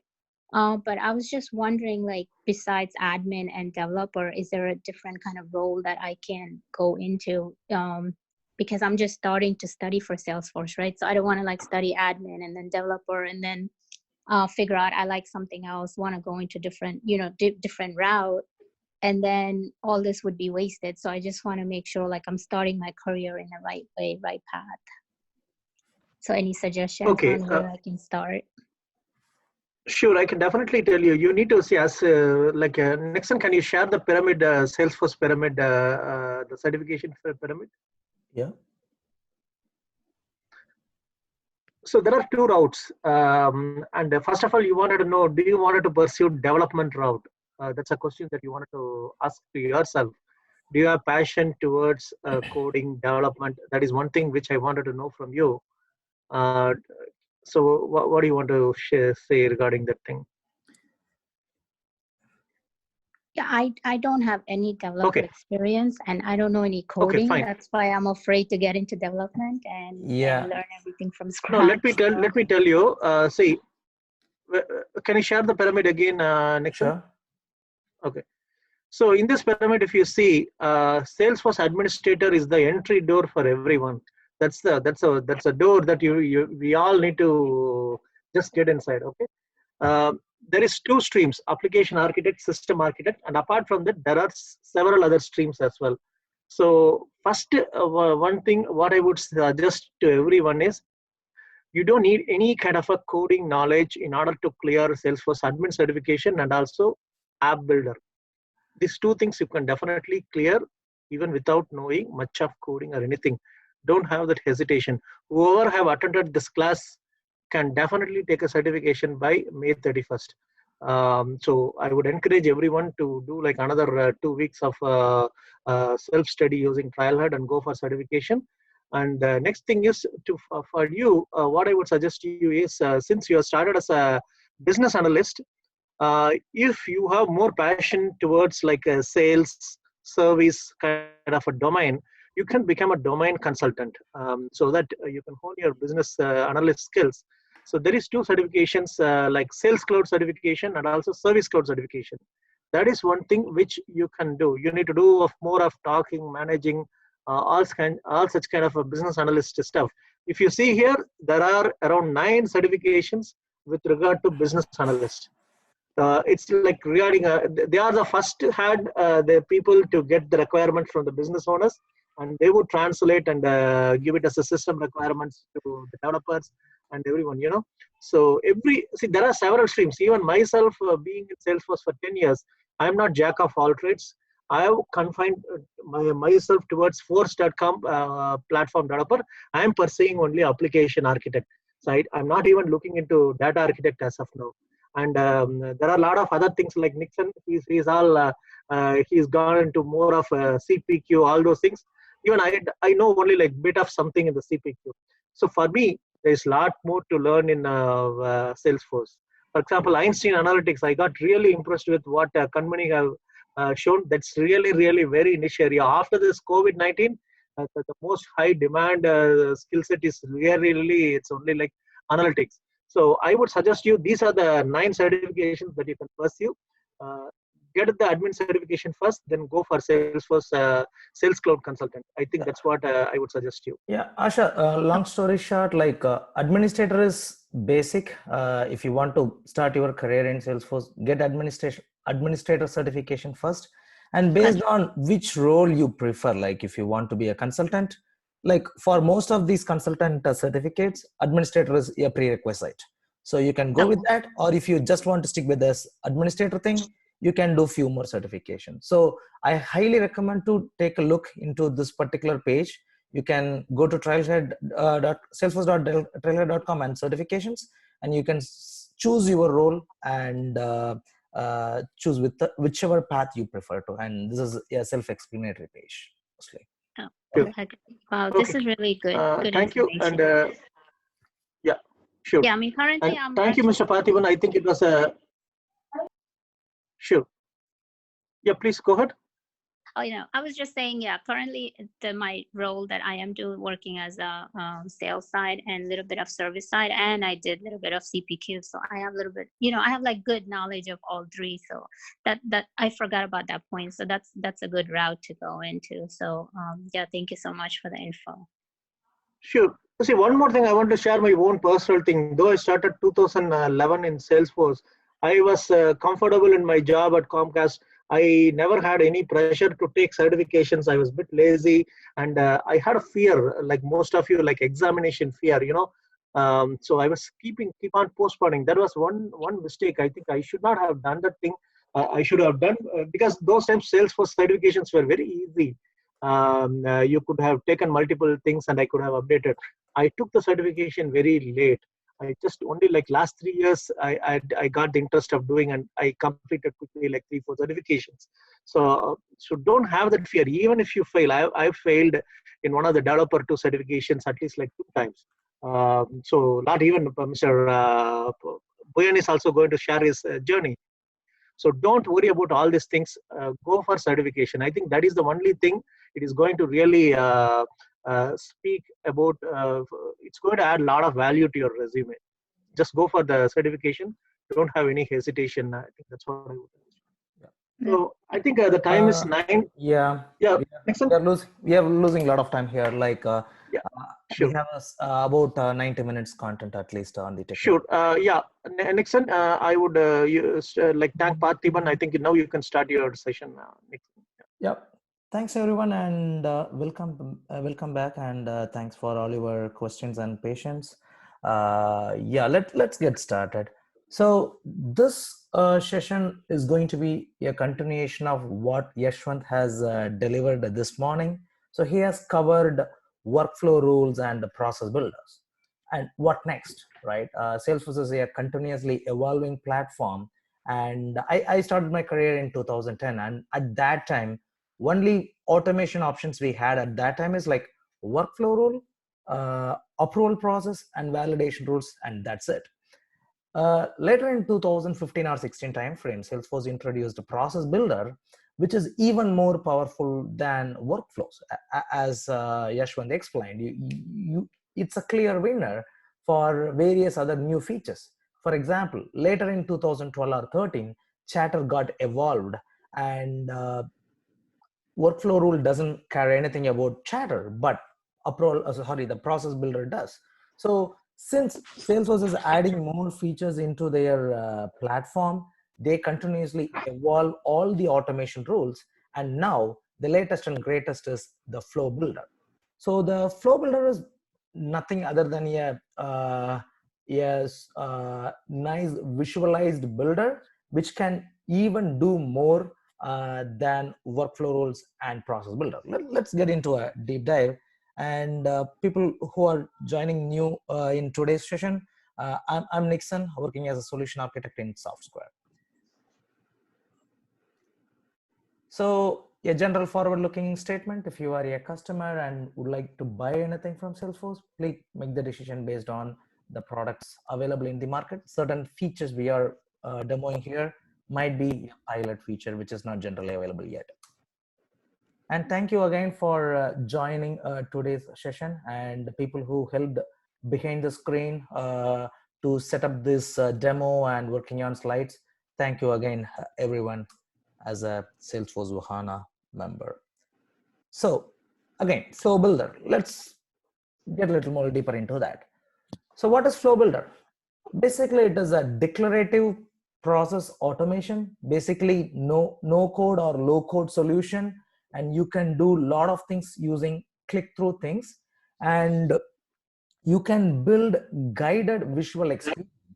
So one thing you have noticed from today's morning session is like whether it is a workflow or process builder, it is all behind the scenes automations. But in Flow Builder, you can do the behind the scenes automation, and you can also do guided visual experience. What does that mean? You can create custom screens with custom business rules without any code. So let's see how that works. And also you can connect to external systems. Like Yashwant talked about having Apex classes invoked from Process Builder. Same thing you can do in Flow Builder too, but using that, you can connect with the external systems. Like today I have a demo about integrating Salesforce with Stripe payment gateway just for a refund process. How we can achieve this in a process Flow Builder. And in high level, it is two different flows. One is auto launched flow, which is used to execute all the behind the screens automation. And the second is screen flows, which is helping to build custom screens. So again, this is almost the repeated content, but auto launched flow has three different categories. One is the record trigger, means when a record is created or updated, we can fire certain actions.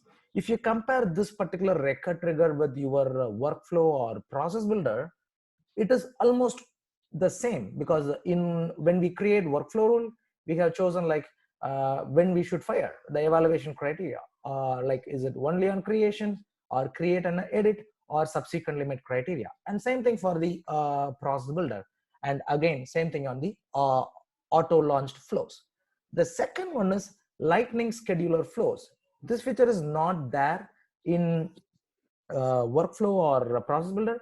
It is like you can schedule a job in a particular time period, which can just run once, or you can set up like a recurring daily job or a weekly job. So you have three different options.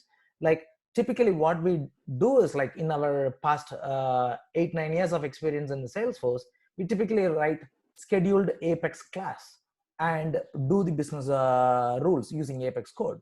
But now those things can be automated in few clicks. And the third one is no flow trigger, which is like in a button click, if you want to perform some actions, or if you want to embed this in any specific custom application, or if you want to create a sub flow which can be used from other flows, we can do that. Like any repeated tasks can be bundled as a no flow trigger and can be used from different places, like in a quick action button or in your custom lightning component button, or you can use the subflow in other flows or process builders. So the next category is screen flows. Again, no code custom screens. And the good thing about the custom screen flows is like we can embed it in anywhere in Salesforce lightning experience. For example, if you want to embed this in a record detail page, yeah, we can do that.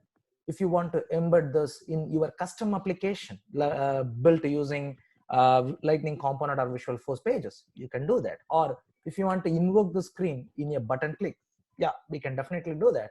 And in our last week demo, you have seen the community, which is the customer community or partner community, which helps our customers or partners to log in into the system and perform certain activities, right? So we can create community pages and embed these screen flows. So in our recent projects, we use flows a lot than workflow and process builder. You will find the reason why in the later on demos and the slides. So this is just a high level snapshot of how we are using flows. Like as I mentioned, you can embed your flow component in any of the lightning experience page. For example, this screenshot is the Salesforce homepage screen. There you can embed an independent flow and configure things, or you can, if you look into the bottom, you can place buttons in any of the record page and invoke them, or you can have them in utility bar or global actions, which can be used from web interface as well as Salesforce mobile interface.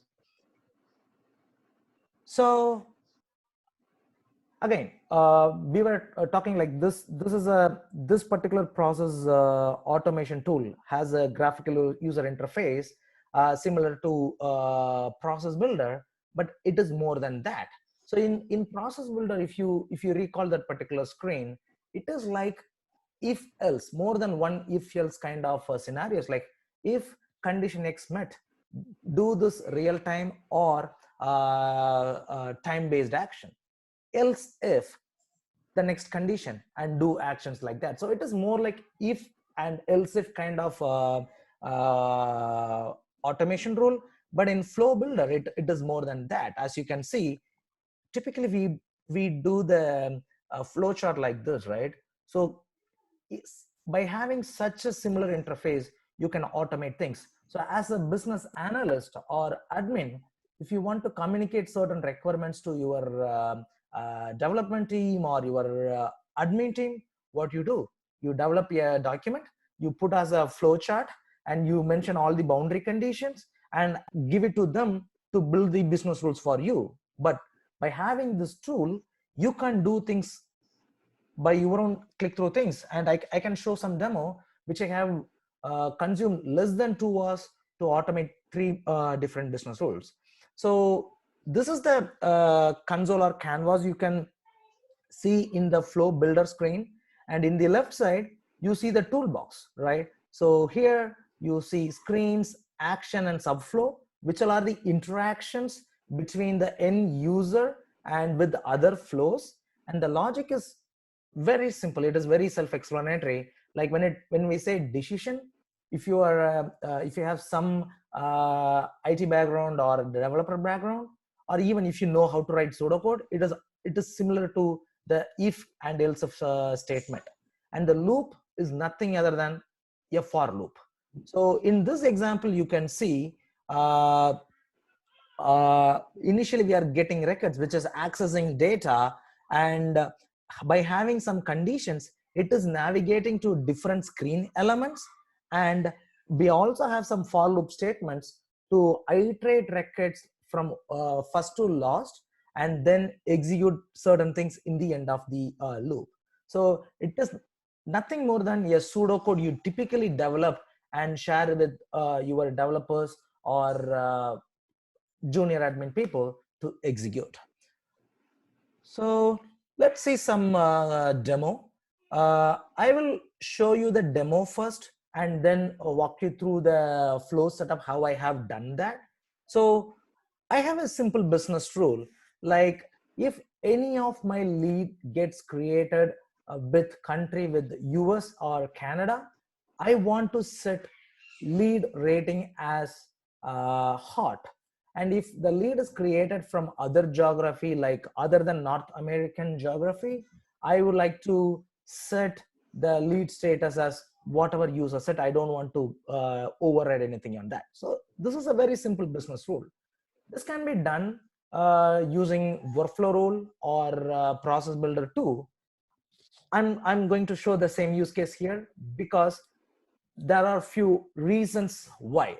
So let me start creating a record here. Like, let's say I will create a lead, say Andy Giri, and let's say my company is Softsquare, and I leave the lead rating as blank and set the country as Canada. So let me save this. The lead record gets created, and when I navigate to the detail screen, wow, this is good. As I mentioned, the lead rating is set as hot. But I had a conversation with Andy, and he's very less interested to proceed on this. And I want to change the status to something else. Let's say cold, and save it. But again, you see, after I save, it is overriding something. So that means something wrong in my flow.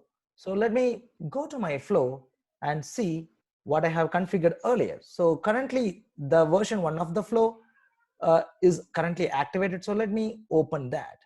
I believe I keep that open here. Nope. Let me quickly open it.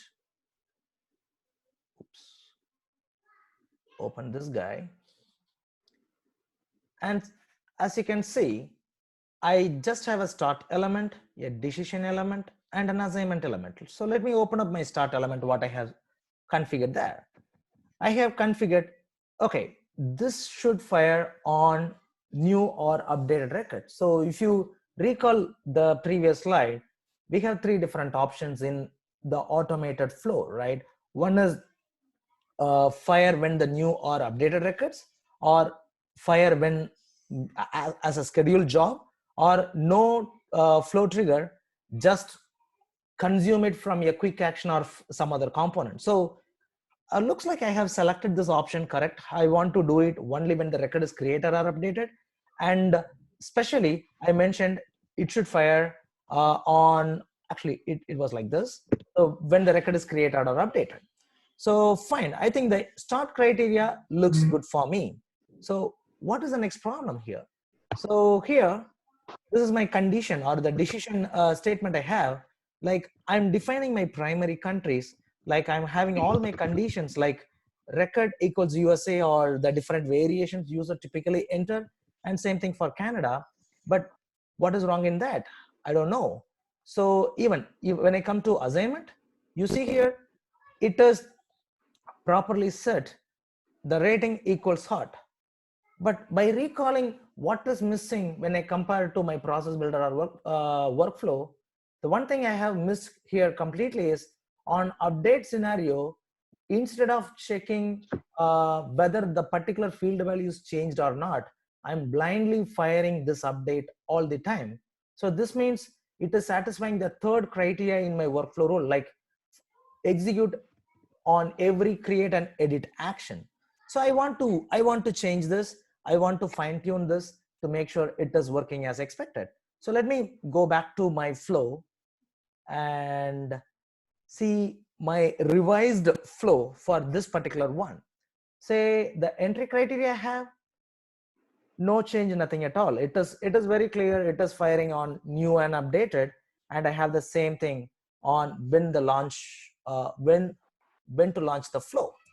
But here in the decision, I have a new decision here. Say I'm checking whether this particular lead is new or not, just to make sure I don't miss anything. Because if it is new lead, I can always do this condition check and enforce this should work. If it is update scenario, then I can check whether this particular field value is changed or not. So just to check whether this is a new lead or not, I'm checking whether the record ID is blank, means flow is not saved, or the record is not saved to database, but this particular flow will fire upfront. So if the record ID is blank, I'm considering this as new lead, and it will directly go to the primary focused condition and just set the value. What if it is an update scenario? So what I'm doing is like I'm querying the record because it is coming for update scenario and I already have the record in database. So I'm simply querying that record. So as you can see here, I choose which object to query and what conditions to filter the record and how many records I want, whether I want just one record or collections, and whether I want to store all the fields or selected fields. So I can choose any of the option. So if I go with any selected fields, I can go and select all the fields available in the lead object. For my purpose, I'm using automatically store all the fields and just consuming it in the subsequent condition. So to recollect again, I'm starting this element, checking whether it is a new lead or your older lead or coming for update. If it is coming for update, I'm retrieving my old values, and here I'm having another decision to check whether the country value is changed or not. So one thing you can clearly notice here is my second condition here, saying like record dot country, which is the new values the user changed, does not equals the get lead dot country, which is my query value. So it is simply comparing both values and returning yes or no. So if you look into this decision, so I'm retrieving the record, I'm checking the condition like whether the value is changed or not. If the value is changed, I'm again redirecting this to the primary focus country condition. This is no change in it. So I'm simply checking whether the record has the preferred or the primary country values, and then it is updating the values accordingly. So let me quickly activate this and go back to my lead. And now let's say if I change my lead status or rating to warm and save it, it is working as expected. So let's say I have another call with Andy and he moved back to India. So let me change my country to India and save it. So what is the expected behavior here? Again, India is not my primary country list. So again, there is no change in the rating at all. But later, if Andy says, no, I'm deciding to move back to Canada, so can you update my information here? I'm saying, why not? And pulling his lead record again and updating to Canada. Now what will happen? We have the new flow activated, right? So it is checking whether this particular record is coming for update. So in this case, it is yes, and it will check whether the country value is changed or not. So in this case, I'm changing my country from India to Canada. So the second condition is also satisfied. So when I save this, it will check whether my country is in primary country, which is Canada again. So the third is also yes, and it will set the rating as hot. Yep, here we go. So this is how we typically configure a automated launch flow.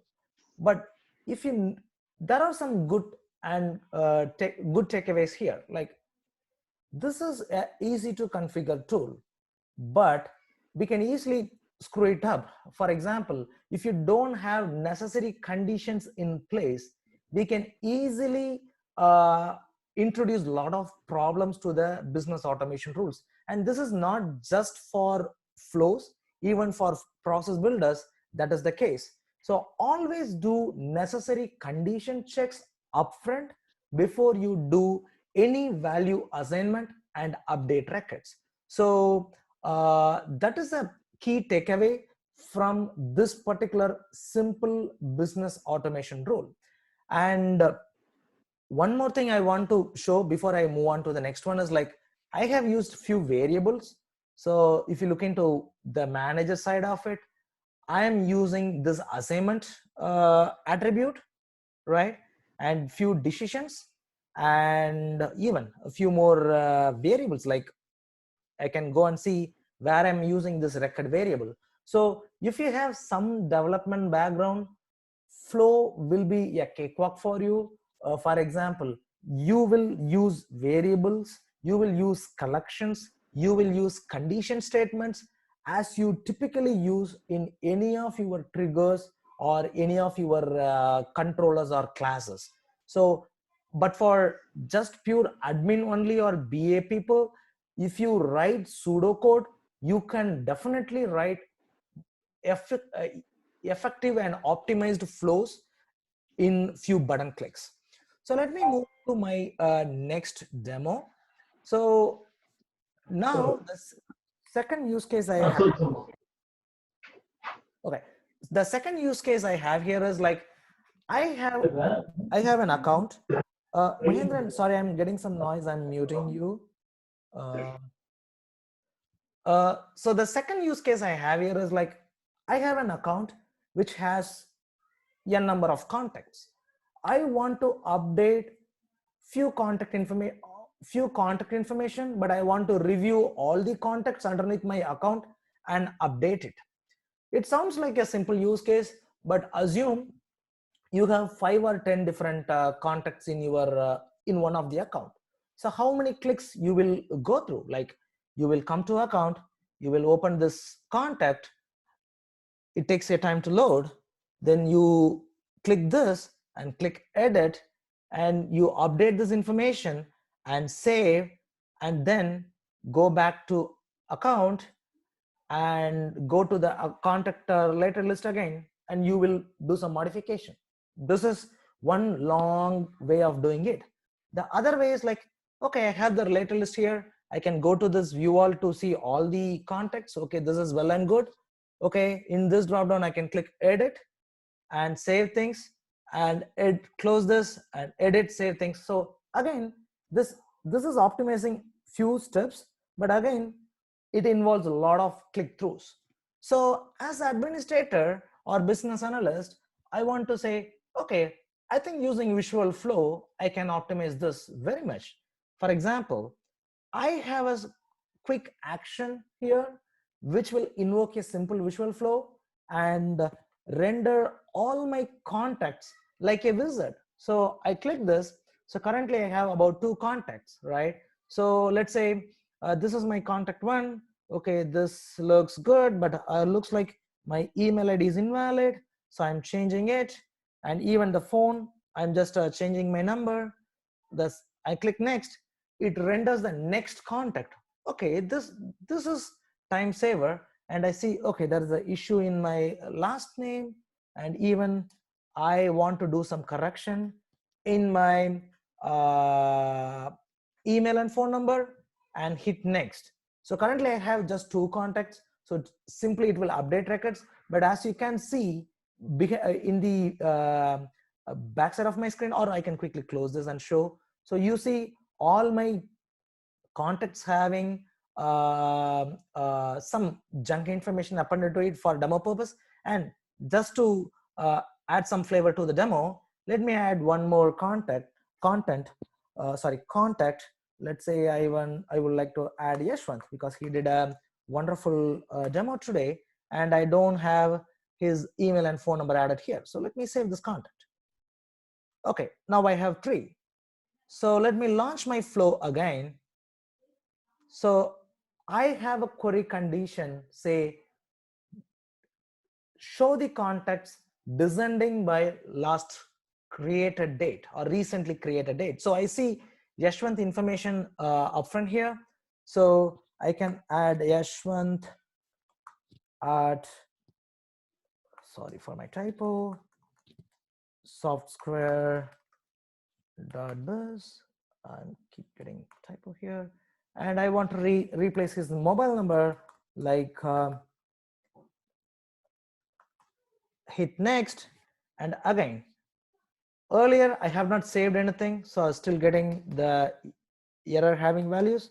So I'm just clearing out, and let me save this guy. Okay, so I have corrected all 3 contact information and hit next. What it does is it is updating all the records successfully. When I finish, here we go, all the contact information has been updated. So you can see, you can notice how much efficiency it is bringing in for an business user if they want to do some bulk updates or going through screen by screen to update certain things. So let me quickly pull my flow, like how I have configured this. So as you can see here, this is a visual flow. Okay, so I don't have any start element there, but as a first step, I am querying all the contacts. So again, it is all about the 10 different elements we have, but it is all about how we are using it.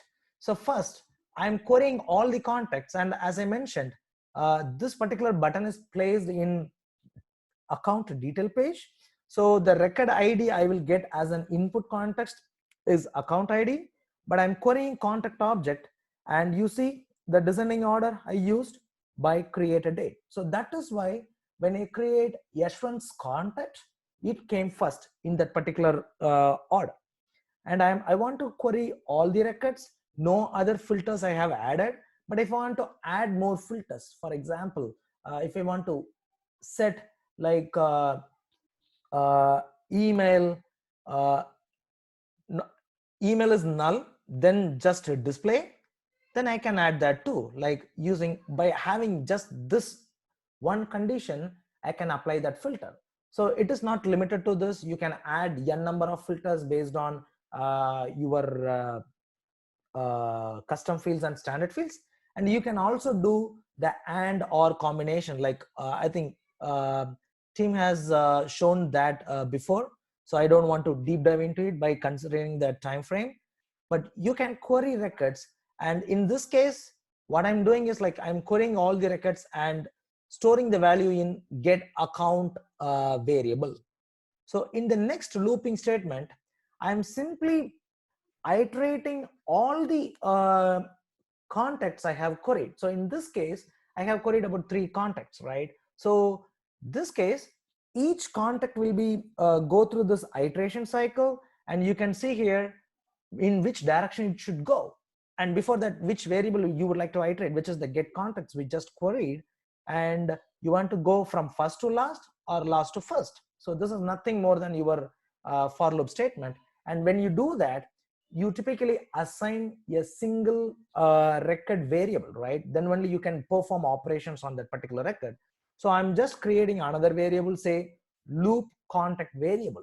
So this get contacts is an array or collection, but when it is going through this particular loop, I am just taking one single record instance and assigning that value to this particular loop variable.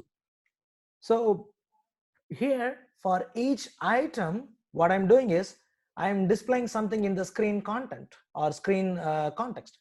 So here you see here, I have my first name, last name, email, and phone. So let's look into one component at a time.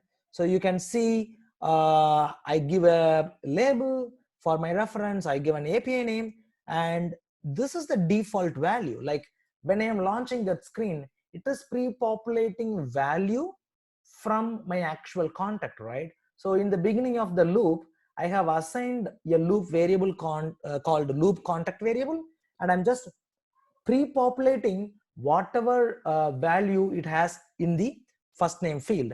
And as an outcome, it's whatever I override, it just set the value on that.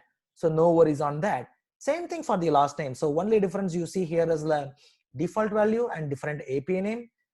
And for email, they have some special input types. So here I can say whether it is read only, or I can expect input, and what is the value I populate by default, and I can say whether it is required or not. So all these things are configurable. So as a business analyst or admin, no need to bother your developer for each and everything. You can configure things.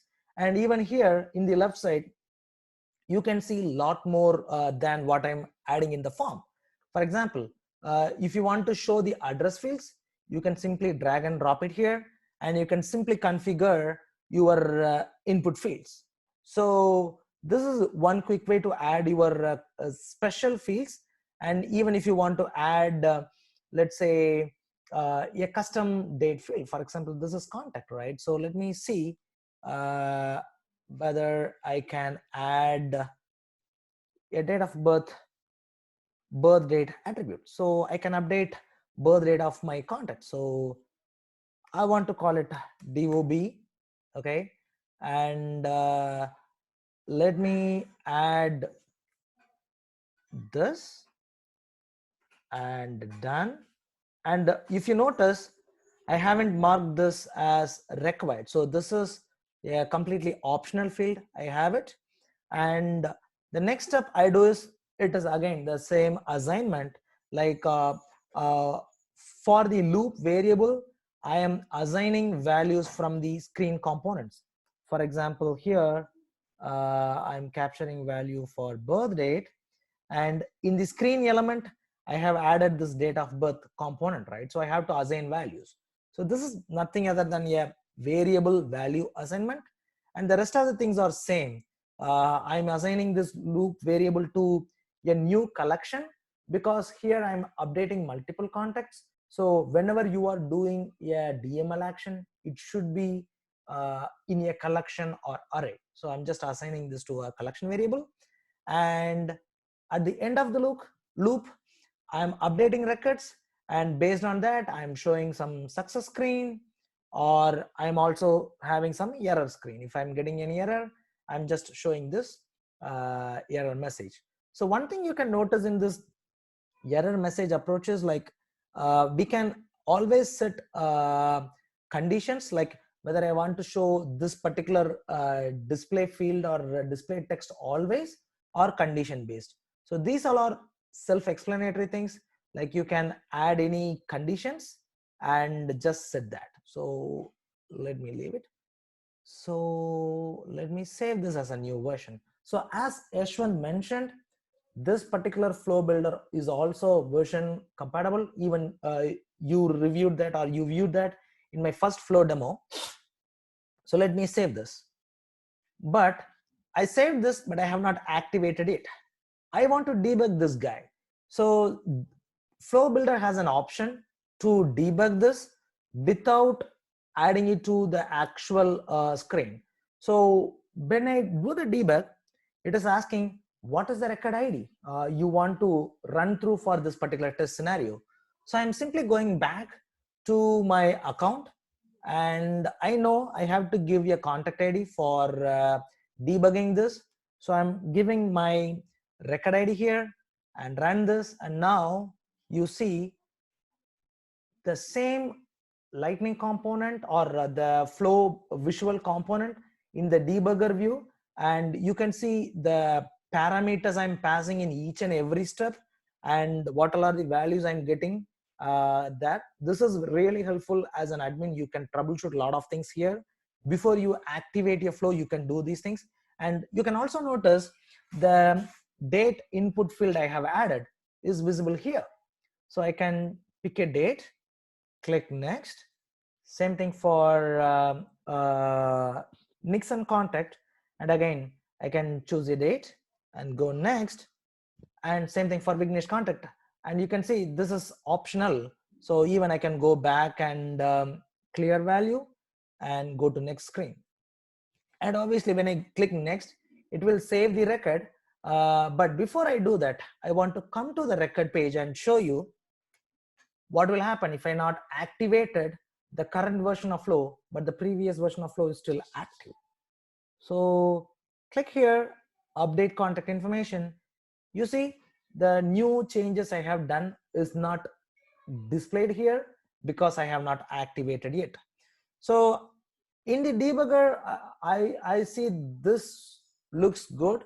I have tested this scenario. I can go ahead and activate it. So let me activate this and come back to this account page and reload this guy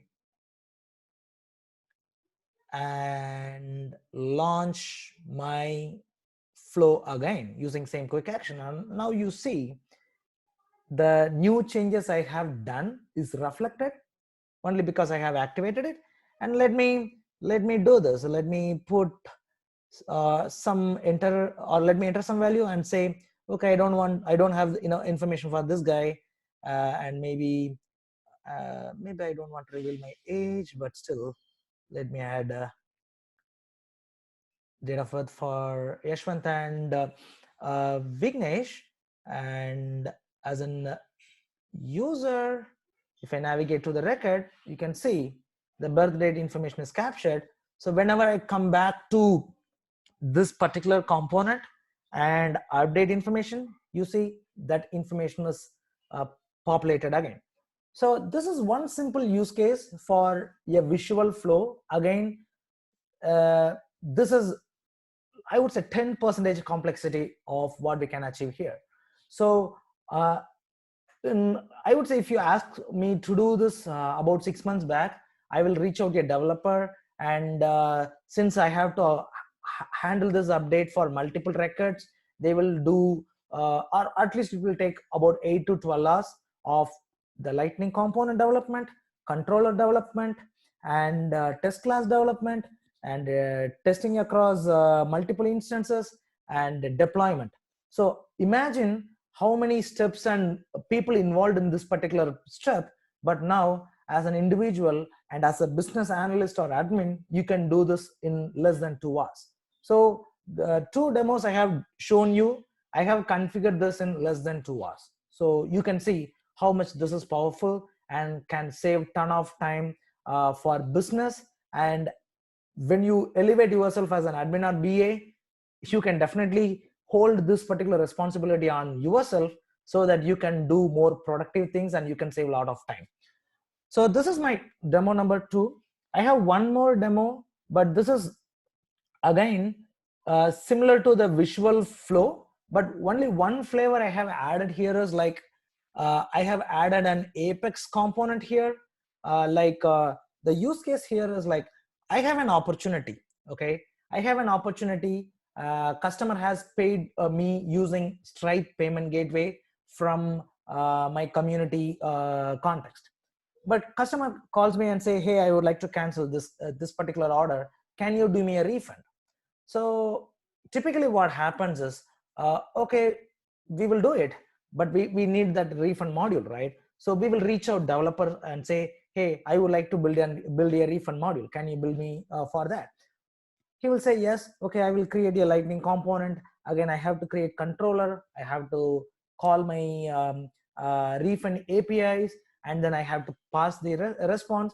I have to show whether it is processed successfully or not. That's again another Lightning component, or I can reuse the existing component like that. But again, it involves heavy dev dependency. But what I have done today is I just have a quick action again, which invokes a visual flow, and it just asks me a confirmation. Would you like to refund, process refund? If I click next, it just hits the API and say, if I get a success response, it says refund processed successfully. Okay, well and good. When I do this finish, it creates a additional payment transaction with the negative balance. Again, this is development in progress. I just want to show the flow behavior, not the amount, so forget about that. It's still in development. But if I click the refund again, I can have more validations, and even if the refund is already processed, I'm getting this error message from payment gateway, say you can process a refund for closed won opportunities only, like that. So let me deep dive into the flow, how I have achieved this. Like I have a confirmation box. This is the very first step I have added in my flow. Would you like to process refund? So it's just a simple text, right? There is nothing more than that. So when user hits yes or next, I'm querying the opportunity record. Again, here I always get the record ID context. So I query my opportunity record and pass that attribute, or sorry, I do my stage check whether this particular record is in closed won stage. If yes, I throw the error. If not, I will process to the payment gateway call out. So I do this simple condition check, and this is interesting because here for the call out, like communicating with the external system, I am having an Apex class and passing this record ID as an input. So you can request developer, say, hey, see, I will pass this particular record ID as an input. So do whatever Apex code you want to perform the call out and send me a response back in this particular response element, and see if it is success, give me response as success. If it is error, give me the actual error message. I can use it in my flow. That's it. So you can separate the or you can split this responsibility and do parallel stuff. Like you can work on this flow setup, and this Apex component will be just a subset of the whole flow, and your developer can work in parallel. Once he is done, you can embed this back into your flow. So what I'm done is, based on this Apex action response, I'm just displaying the response here. So you see this refund process successfully display text. Here I'm having a condition, say if the response equals success, show this. There is one more thing I'm showing here, like unable to process refund. If there is any error message, means other than success, I'm simply showing that as an error message. So this is very simple flow. The UI element is done less than 1 hour, and the Apex util, again, it took about 4 hours to build that failure handling or the refund handling Apex class. But again, if I want to do the whole thing in a Lightning component, I can definitely do that, but there are some consequences. Like if you want to add few more steps to this process, again, you have to reach a developer. But if I want to add few more steps to this, now I can add that, like I can have next button here and add few more components, like I can have one more screen, or I can have some looping statements to perform actions. You can do it as a business analyst or admin, and you have control. No need to reach out developer for this. This might be scary for developers or people who want to be a Salesforce developer, but again, I bet this is a very good gift for Salesforce developers too, because I would say this flow component has some limitations. For example, in terms of look and feel, it is limited to what they are offering. Like it is always one column view, and you cannot do dynamic rendering in one single section. Like you should always have wizard kind of flow. So if certain business are they want to have, or they don't want to have wizard kind of flow for certain scenarios that we cannot achieve in flow. So it is about the alignment, how business and the solution team is aligning. and even you can build reusable lightning components and expose to flows. As a company, Softsquare is working on various flow components. The good thing we are working on is the editable grid, which can be used in flows also, and it is very admin friendly grid view. We are working on that, and we are working on many other flow components which we will publish in AppExchange in near future. And this is one good area you can focus in terms of learning and as your business. So that's pretty much everything from my demo. So let's switch back to presentation. So what are the advantages of using Flow Builder? Like, it supports before save. When I say before save, that is the create an update scenario. Salesforce claims this as 10x faster than workflow and process builder. There is a reason behind that. Just hold your thought on that. I will cover that in my very next slide. And few more advantages, like you can do no code or low code custom screens and even the business rule automations. So in this case, I have used no code for the contact update scenario and set default value for my leads, but I used a low code solution for my refund integration module, right? So you can do no code or low code, and Lightning Flow Builder outcomes are highly interoperable with Lightning app, which is the Lightning page or community page or any custom Lightning component you build, and also it is interoperable using Apex. And you can build reusable templates and flows, and you can also avail flow solutions available from AppExchange. As I mentioned, as a company, we are working on a lot of flow solutions which we can expose in AppExchange, and also Salesforce expose a lot of flow components using Salesforce Labs effort. So you can find a lot of out-of-the-box flow solutions from AppExchange. So the next key component I have here is order of execution. It influences a lot of business automation rules we were talking, and it have the answer why it is 10x faster. The Flow Builder is 10x faster. So this is the typical full save cycle a record goes through when you click save, and when you click save, it goes through this complete full save cycle and renders the record screen. So you might notice about less than 1 second or maximum 1 second time frame between your save, and it completely reloads and show the screen in read only, right? Within that 1 second, Salesforce runs through all these save cycle. So let's look into it one after one. So when you click save, what happens? Salesforce initialize all the records to be processed, and it runs system validations. When I say system validations, it is like you might set required fields at field level, you might set required fields at page layout level, or you might have some data type specified like email, which enforce a specific format validation. So all those things are considered as system validation. Salesforce runs as the step number 2. Once it is done, Salesforce runs all the flow updates, which I have selected as new or update. You can see this particular flow updates is running very beginning of the execution, right?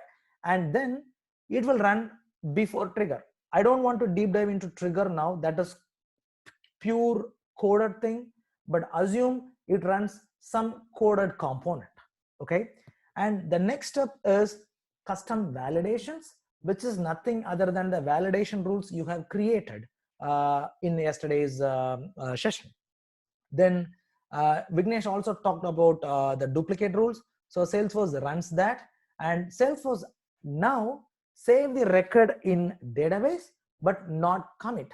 That means it just creates the record, have the ID, but it is not committed in the database. So it is still temporary there. So after that, Salesforce runs the after trigger. Again, it is a piece of code Salesforce runs. I don't want to deep dive into that, but then it will runs all the assignment rules. So if you recall our session 2 or 3, we were talking about the assignment rules, right? So Salesforce runs all assignment rules after it completes the flow, the custom validations, and then it comes in. Then auto response rule. Today Yashwant talks about workflow rules, all those things, right? So because of this assignment rules or auto response rules or workflow rules, if there are any record update, Salesforce runs that next, and you can see there is a loop here.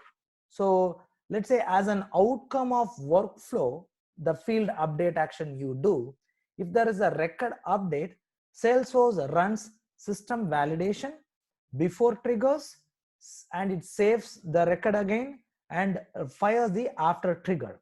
You can prominently notice it is skipping this before save flow update,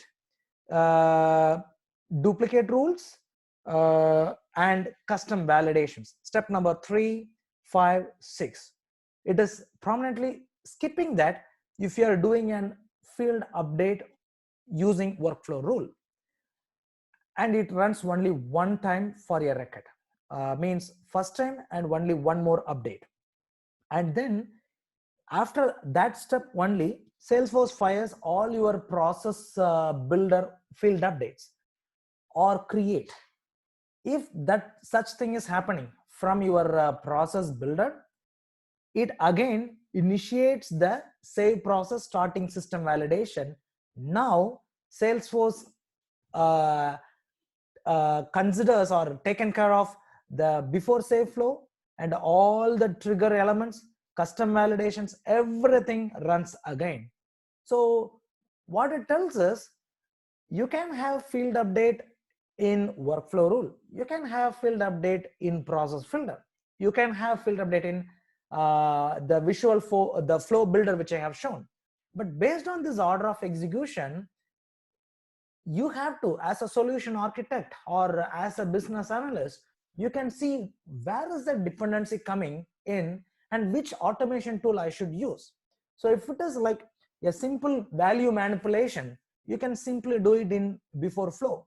But if it needs a whole record creation and you want to reevaluate everything, maybe you should consider process builder. So again, it is use case by use case, but this is the order of execution Salesforce gives, and this information is publicly available as a document. You should be very much aware of this particular context as an administrator too, because as Yashwant mentioned, workflow doesn't have order of execution, or sorry, the sequence of execution. Process builder does, and both of them influence certain things in this order of execution. So you might get some conflicting scenarios if you use workflows, if you use process builder, and if you use flow all together in one single object. So you should be seriously considering this order of execution before you do any solution. So I will continue on the rest of the flow. Then after these things are done, Salesforce runs the escalation rules, entitlement rules, and you can see the roll-up summaries fires after that.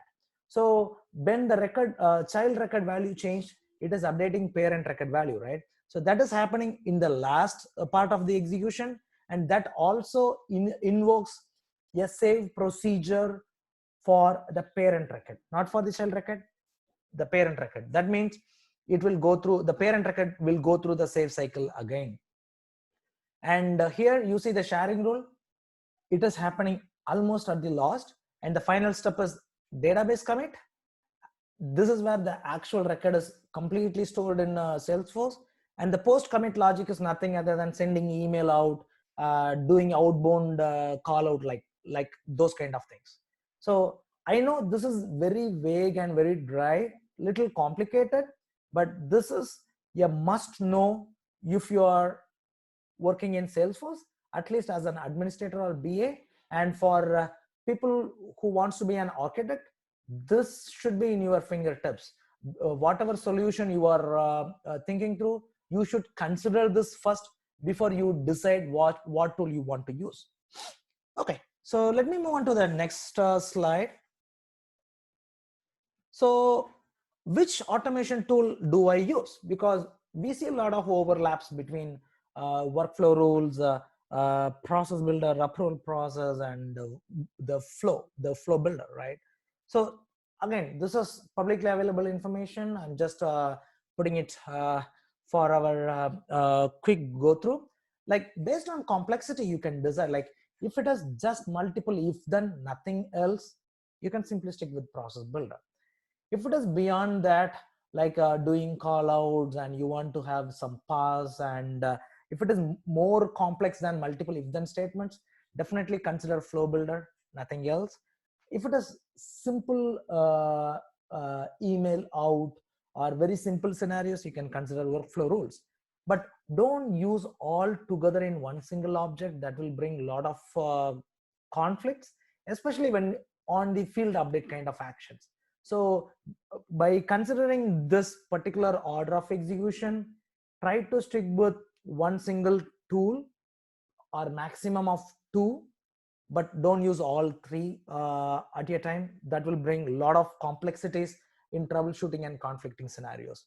And approval process, it is definitely a separate thing. It is manually initiated or from automation tools. So you can invoke approval process, but that is completely for your approval management, like users can approve or reject things. So I will keep that aside. And if you want to have a visual designer to build your solution, you have 2 options, process builder or flow builder. And the third bullet we have is like when we should fire this action, right? The triggering action. If it is on your record creation or record update, definitely you can consider the first 3 elements.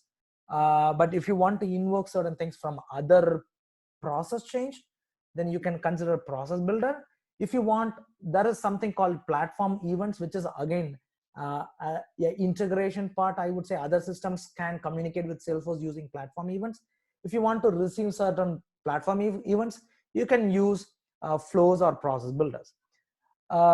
If you want to use your solution in a button click or a lightning page or community page, again, I'm repeating same information, but these are the deciders for which automation tool I should use. And even if you want to invoke Apex and handle its responses in different way, then definitely you can consider flow builder. Time-based actions are supported on all 3 things, which is process builder, flow builder, and workflow. But if you want to fire a action like a scheduled job, you should stick with the flow builder. And if any of your solution requires user interaction like the guided user flow, then you should use the flow builder, which means the custom screen I'm talking about. And these are some actions supported by different automation tools we have here. Let me quickly check my time. It's 10:48. I believe we are okay. If you are invoking Apex Code, process builder and flow builder supports. If you want to create update record, again, process builder supports. The only difference you can see here is like, if you want to delete record, flow builder is the only option you have. You cannot delete records from process builder or workflow. Launching a flow is a pilot feature in workflow. So you have to request Salesforce to enable it, but that is something Salesforce is working on. And there are a few more important notes, like outbound messages without code. This is again an integration piece, but workflows and approval process supports that. Like you can construct, Salesforce can construct an XML and post to any API endpoint. But in process builder and flow builder, you can achieve those things using Apex code. And you can submit approval process from flow builder or process builder. And the last thing is very, very critical. As I mentioned, you can update fields from any objects, not necessary to be a related object. If you compare the first 2 blocks, process builder can update records which are only related. That means you should have a relationship established between the triggering object and the updating object. But for flow builder, not necessary to have like that. You can query any object, you can update any object. So I would say flow builder is more like a smaller subset version of your trigger and lightning component. So you can do more and beyond all other automation tools we are talking here. I believe this is a very important slide, right? So thank you again for giving me this opportunity. Hope this is really helpful. And Salesforce has trial mixers and super badges specific for this automation rules. I highly recommend everyone to take that when you are preparing for your administrator certification.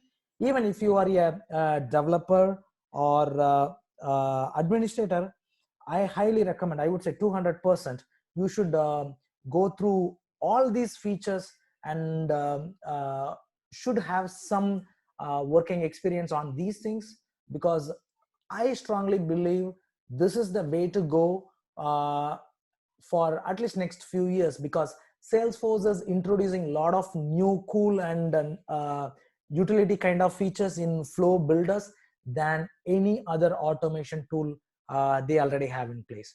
So thank you again, and Mahendran, that's everything from my end. Yeah, so we can have thank you, Nixon. It was an amazing session. I think it is more really valuable. Thank you, and we are really running short of time. So we have two important sessions coming out. So without further delay, I think let me invite Mr. Andy Giri. He's the CEO of Softsquare. I think he's the main person for us to make this session, all this Salesforce training happen for all of us. So I invite Mr. Andy Giri. He's going to talk about the AppExchange, how we can build some cool apps and put it in the AppExchange. And Softsquare, they themselves have a lot of couple of apps in the AppExchange. So Giri, we invite you, and you can go ahead. And following that, we will Mr. Bhuyan Tyagarajan. He will give a session how to market yourself. That's a very important session. And followed by Mr. Suchin Rangan is already there in the Salesforce. He's already there in the Zoom party. So Mr. Giri, you can go ahead. Just a moment, Mahendran. I'm trying to share my screen. Just a moment. And you have that presentation ready. If you need some help on navigating deck, let me know. Happy to help. Okay, let's do it that way, because I think so if you can run the presentation, I'll talk to it. Yeah. Can you so see my screen? I want to spend just 5 to 10 minutes quickly to introduce each one of you to the AppExchange. So you're all here in this class to differentiate yourself using Salesforce, right? That's a primary objective of this 5-session class that we have done. So towards that, what is the piece that is left over, right? There are two pieces that are left over. One is development aspects of Salesforce. The other is how the Salesforce ecosystem grows in leaps and bounds, not by only Salesforce's own effort, but also through the ISV partners that Salesforce ecosystem has, which is about 4,000 of them. I think there's 4,000 apps, close to 1,000 plus product builders who build these apps.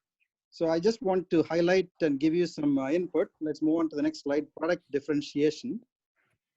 So here, as you all have been questioning us for the last 5 sessions, we've been asking which of these clouds is good for us to learn, whether we need to become an admin or analyst or developer. All these questions come to your mind at this point of time.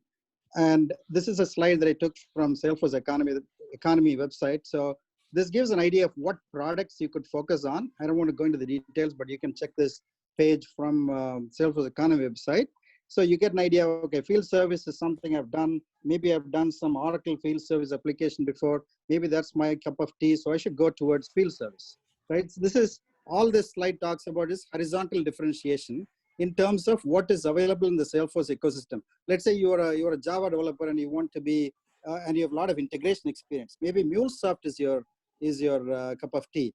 If you're a Java or .NET developer and a lot of user interface experience, maybe, and you know React.js, React.js. Then you move to Heroku, right? Heroku as a platform provides the developers a platform to build applications, fully custom applications without any of the tools that we discussed so far, right? It has its own tools, but they're mostly system tools and not application building tools like the SaaS platform that Salesforce has built. So these are the horizontal differentiators. Next comes the vertical, right? So let's say you come from healthcare, and of course, healthcare and life sciences is going to be heavily funded thanks to the lessons that we learned in the last 2 years. So, last 2 months.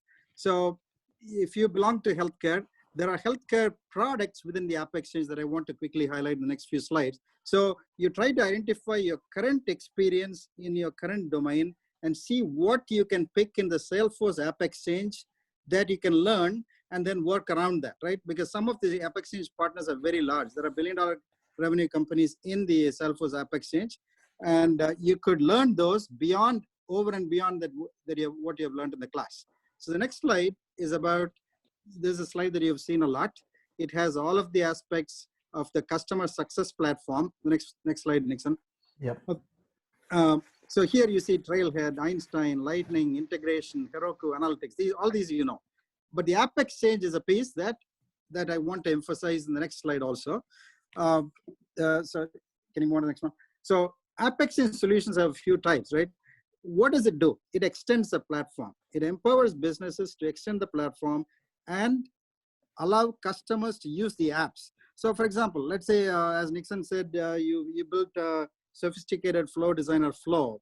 And then beyond that, you need to write code. You go to a development team, whether it's within your company or maybe outsourced to another company which does product development or project code development, and they develop those pieces. But at some point, your management will decide, okay, let's buy a product to do this. One typical example of a product is one called Rollup Helper, right? So all of you know from this class that master detail rollups are configurable in Salesforce, while lookup rollups are are not as configurable. So what do? You go buy Rollup Helper and get the job done, then go to a developer and spend weeks to develop a rollup trigger, or maybe across multiple objects. If it's just one trigger, it's fine. But if you have to do 25 triggers, you might as well buy a product, and that is where the AppExchange leverage comes. So, and Salesforce encourages the AppExchange partners to build more and more applications for the platform. So going for the third bullet, so it's something called native versus hybrid. So what is native? It's native to the platform. It's simple. Anything built on top of the platform, within the platform, using Apex, Lightning components, Visual Force, all of the inherent tenets of the platform is called a native application. A hybrid application, very typical example. We built an application for Citrix to integrate with their go-to-assist product. So case object, case object, someone clicks on it, clicks on a button to open a session. At the end of the session, the summary of the session to fix someone's computer should be stored in the case object as a case comment. That is a typical example of a hybrid, because all of the components of this software is not built in Salesforce. There is integration. So wherever there is integration, it is a hybrid package. There's another business concept, ISV Force versus OEM. ISV Force is applications built to extend the Sales Cloud or Service Cloud, right? Anything, for example, we have a product called Round Robin Rules. There is another bigger product called Distribution Engine. That product, what it does, it has a way of round robining leads or cases within a queue, and that is built on top of the Sales Cloud, and that is called an ISV Force. There are products that are built on top of the platform, but not necessarily Sales Cloud or on top of any application. It's completely built on the Force.com platform with the tenets of the platform, which we have described in the last 4 classes. Those are OEM applications. It's basically OEM. It is software built on top of the Salesforce SaaS solution or SaaS platform, and kind of like what it's built on AWS or Heroku or any of the other platforms like Azure or anything, right? But only thing is it's built on top of the application building tools that Salesforce provides versus a bare minimum JVM that Amazon will provide. So you're building on top of a SaaS stack. And then examples. Nintex Drawloop is a popular document generation platform, kind of like Conga Composer.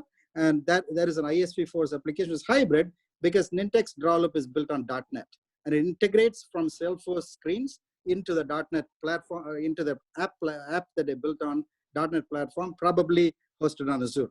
And similarly, we have a few other tools. There are 4 types of applications you can build on AppExchange. Applications, Bolt solutions. Bolt solution is more like a skin kind of solution for communities. It is more like a product accelerator than actually a product, but it can be a product also. As you can see the numbers, there are 3,529 applications today. There is only 75 Bolt applications. The other section that Salesforce allows us to build is flows. And flows are basically extending Flow Designer that Nixon just presented. Components is another major thing. We have built a few components that you can see. There are 242 components on the AppExchange. So as a AppExchange provider, typically development teams build all 4 of these, right? Admins or BAs will not. But there's a job opportunity for the business analysts among you who don't know Salesforce, but you're getting to Salesforce. You could be business analyst or PM on projects run by these product companies, right? There are 3,525 applications, probably about 1,500 product companies, which build apps on the AppExchange, and you could be a BA for these, right? So your track is you learn Salesforce, either you become admin and do administrative duties, or you become a developer and go through an admin, through an architect track or a track to do more deeper certifications like PD2, or you become a business analyst and drive a team of developers or a tech lead, and then interact with the customer, think on your feet, document the flows, document the design, all those things, right? So there's a very good prospect for people among you who are business analysts to be on this track of being a BA for product companies. Let's move to the next one. This is, I'll make it very quick. Conga Composer is a product that's very popular in the Salesforce community. And it is, as you can see, it takes data from AppExchange, it's a data from Salesforce. That's the source of data. It can generate Word, PowerPoint, Excel, PDF, and of course, these document types. And then it integrates with its own product. For example, Conga has a signature product that they introduced a few years back, much recent. Conga was built, if I remember, in 2006. And since then, they have ventured into other product areas within the Salesforce ecosystem. And one is called Conga Contracts, as you can see. There's DocuSign, which is actually the ruling king of document signing.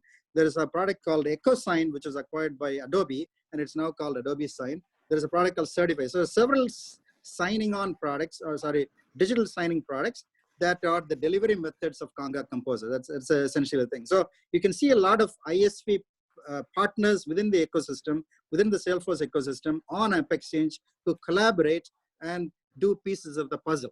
As you can see, finally, the document needs to be stored somewhere, and that's where the storage capabilities of Box, Google Drive, OneDrive, Salesforce's own files technology, as well as AWS, right? So this slide pretty much shows you how the AppExchange partners and AppExchange products work together. Let's move on to the next one. You can see several horizontal solutions that I discussed already. Box, Own Backup is a popular award-winning backup solution. Rollup Helper, I already mentioned. SMS Magic is a popular SMS sending app. You can use Twilio if you're within the US, and if you have a little bit of programming background, or you have a developer who can help you, you can always build a Twilio integration to do the SMS. You can also leverage Salesforce's own messaging technology, perceived to be more expensive, but it probably has more features. But so it's basically a buy versus build decision when it comes to AppExchange apps and leveraging them. Next slide.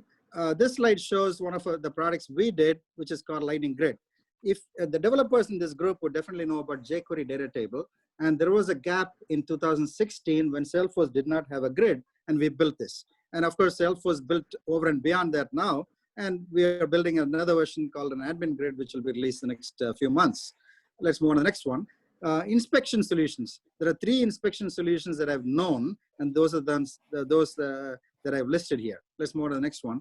ERP solutions, right? There is Financial Force. So those of you who have accounting background or accounting software development background, Financial Force is a build is a big employer, because majority of Salesforce ERP implementations, financials, if they're not in SAP, they're most probably in Financial Force or in Oracle.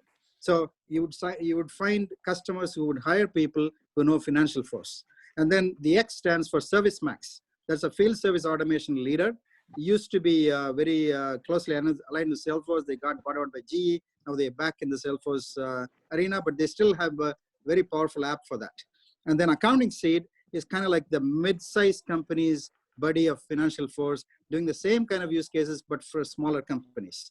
Ascent ERP is a New Jersey-based company, has been around for about 10 to 15 years, and they do inventory management, supply chain, and various things. Kenandi is a newer company. I think it was built in 2011, which also newer than Ascent, which also has similar features.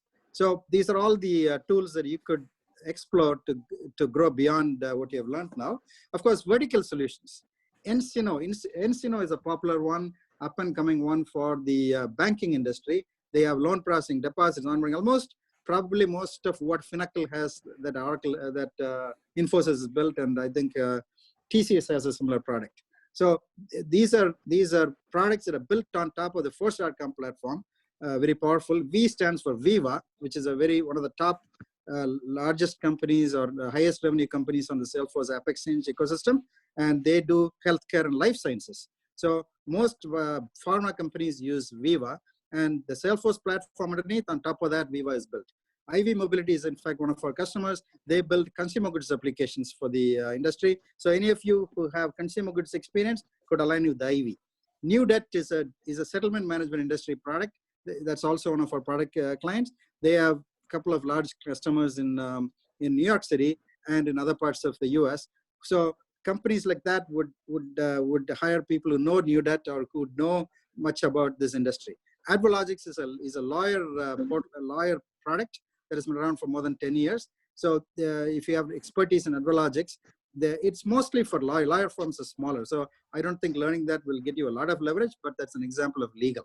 So keep educating yourself and propel your career. Thank you for the opportunity.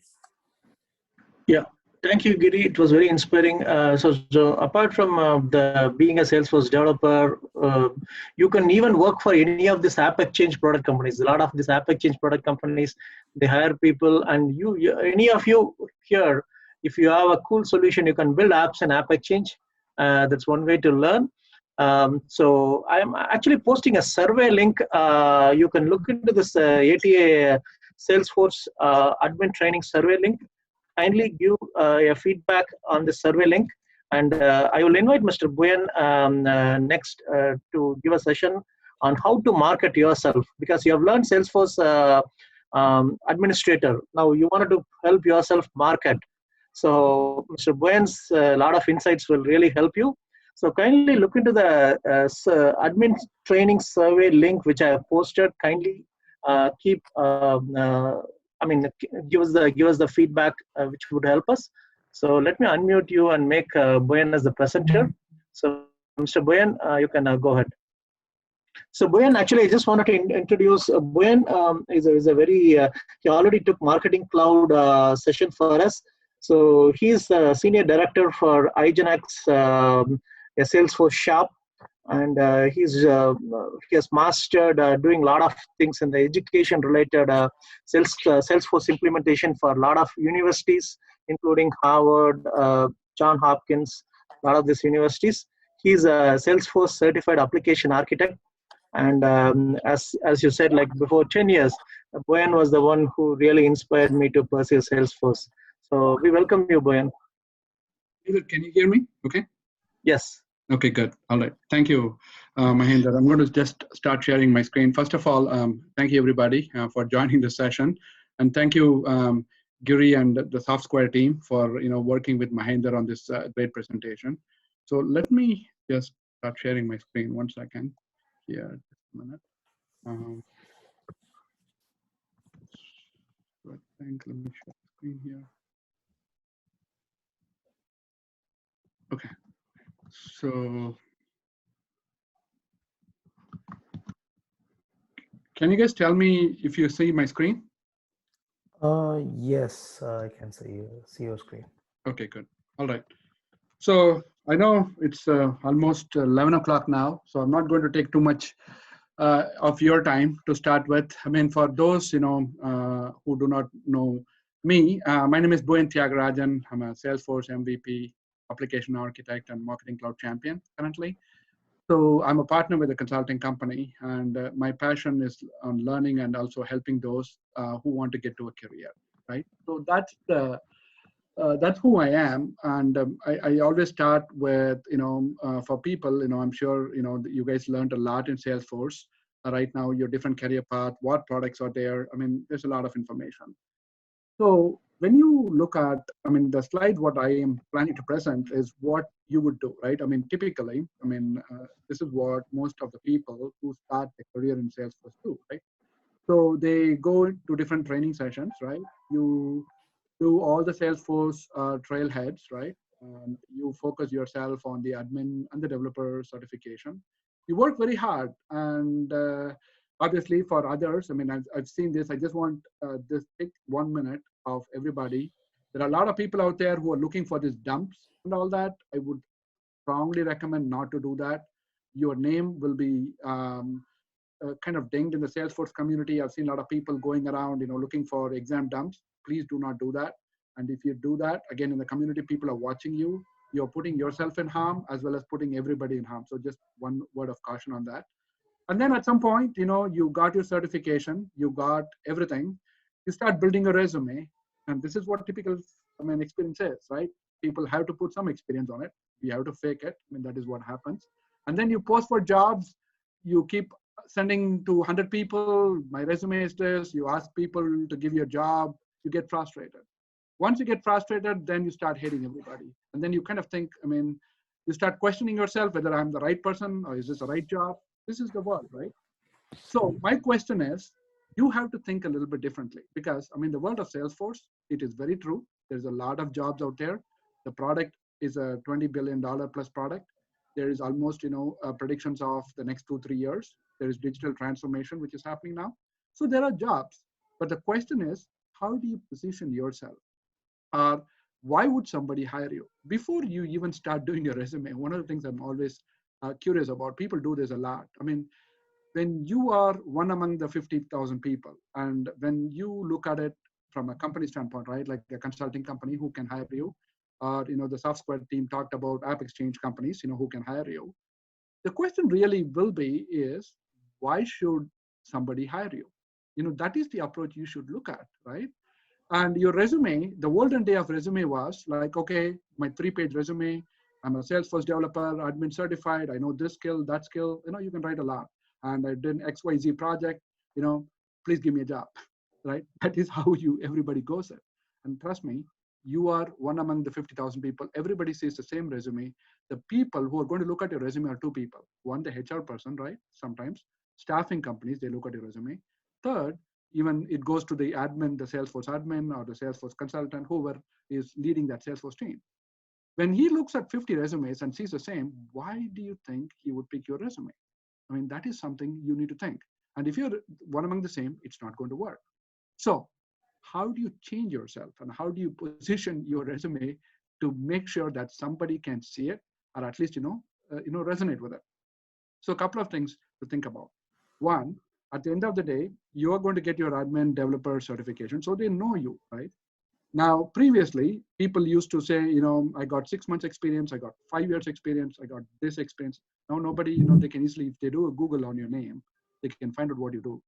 So that means you got to slowly start looking at digital resumes. What does digital resume mean? Well, for people who are struggling and who don't do, trailhead, or who even fail your Salesforce certification, trust me, I failed 4 times. Okay, so if you fail 1 or 2 times, it's not the end of the world. So do not take that close to your heart. Okay, so you can still get through it. But even if you fail, I'm just telling you, if you do a super badge in the trailhead world, it means a lot. That means you spend 15 hours of your time, you learn something and you prove it.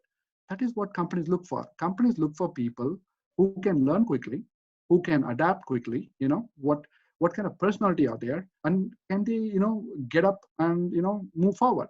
So that is how you have to fine tune a resume. The second point to think about is, from a company standpoint. So let's say before you send a resume to a company, don't just send a resume and don't hit 100 people on LinkedIn saying, can you connect with me? Can you connect with me? Don't do that. That is not going to work. People are not going to look at your connection. What you need to do is, what can you bring to their table? That is how you need to bring.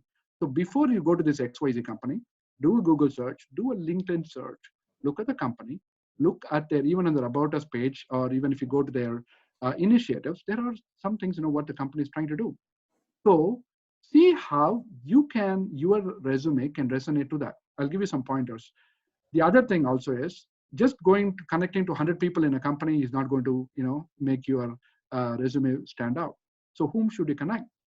You should connect to the Salesforce people in that company. How do you do that? Go to LinkedIn, go to that company and search for Salesforce CRM. You'll see the admins, you'll see the developers, you'll see the CRM directors, everybody there. But if you just say connect, they're not going to connect to you.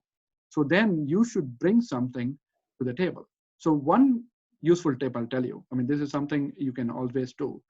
Follow certain people on their company on LinkedIn. LinkedIn is the most B2B portal. Obviously people have choices, Twitter and Facebook and all that. See what they post. If they post an article, read that article and write 2 or 3 things on how you think that article is beneficial to you. Don't just say like and don't just say share. That's not what people will think. A lot of people do like, nobody cares.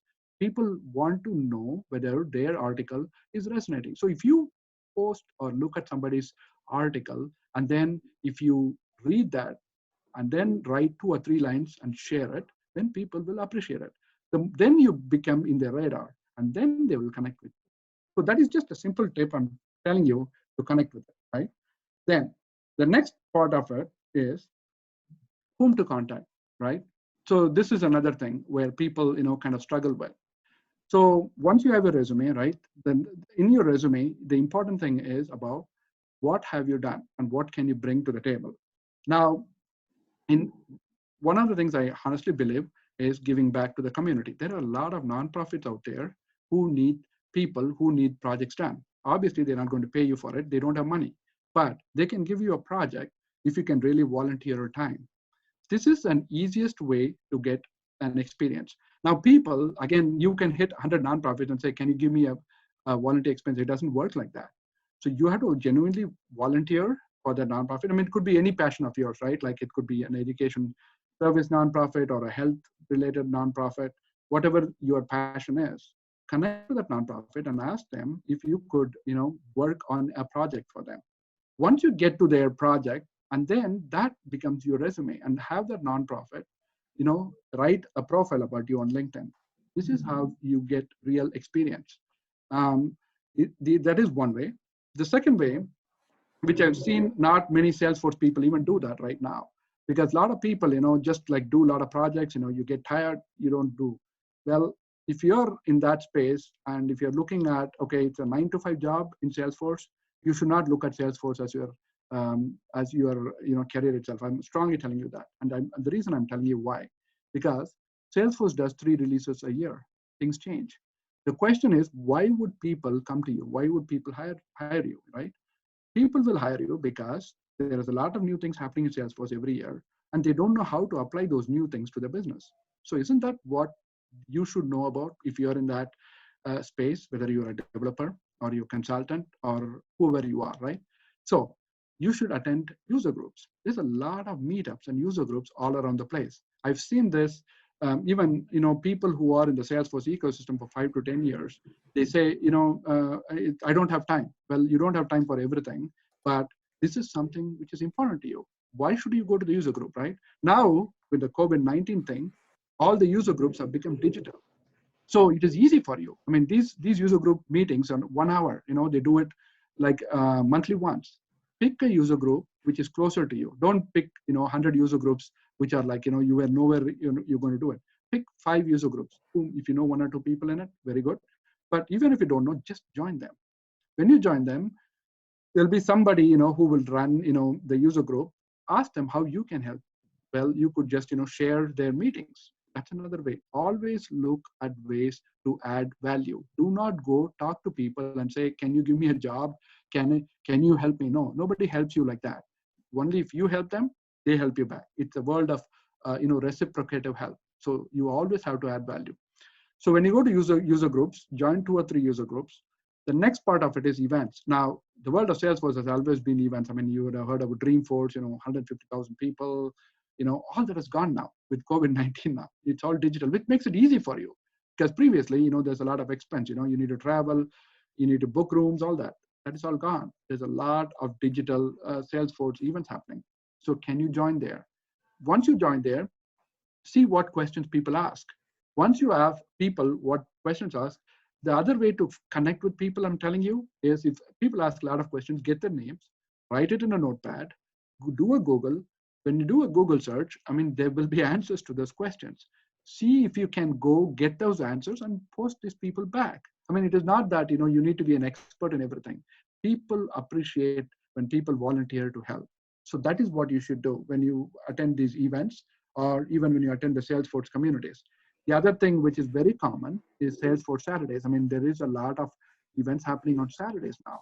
Now it is 1 hour of your time. If you've taken for the last 3 to 4 weeks, Mahindran has been doing this great session. If you've taken 3-4 hours of your session, don't you think that 1 hour per month would be a value add for you? Because when you work in Salesforce, there's no way you're going to learn everything new. The people who are going to win in the next 2 years are only 2 sets of people. One, who are digitally savvy, who know how to show themselves, who know how to showcase their skills, and secondly, who keep learning. These are the people who are going to survive. So once you know how to connect to the Salesforce group, the second part of it is on LinkedIn. When LinkedIn, you create a profile. Now, when people create a profile, you keep everybody, I've seen this, I'm a Salesforce developer, I'm a Salesforce application architect, 10 years, 15 years, yes, everything is good. But Salesforce is a different product compared to other products. Why is it a different product? It is a product used in different industries. If you do not know an industry, it is going to be a problem. You cannot just survive in Salesforce saying, I only know how to write an Apex trigger or a visual flow. The challenge is, how is that trigger or a flow going to help that company? So acquaint yourself with 1 or 2 industries, right? That is important. Start with 1 or 2 industries which you know, manufacturing, financial services, whatever it is. Attend those specific groups. When you create a LinkedIn profile, you should say initially, if you have worked in an industry, whether it's e-commerce, manufacturing, retail, whatever, talk about that industry experience and see what you have done in Salesforce. So that kind of pitches you a little bit different compared to the other people. Start engaging in Salesforce communities and groups. When you go to the success.salesforce.com, you could join as many groups as possible. You're getting weekly posts. Start looking at this post and start engaging with people, asking them questions. The question is really to do as a habit. Now, this is what I always will advise to people. Before you build your resume, building your profile, the real question is, what do you bring to the table? That is how you should approach yourself. Well, then a lot of people will say, well, I don't know much about Salesforce. No, even if you don't know much about Salesforce, there is still ways to do that. How? One, you can answer questions. Where do you answer questions? In the success community. If you go to success community, there's different groups for different products. Sales community, sales cloud, service cloud, marketing cloud, developers group. There's a bunch of millions of them.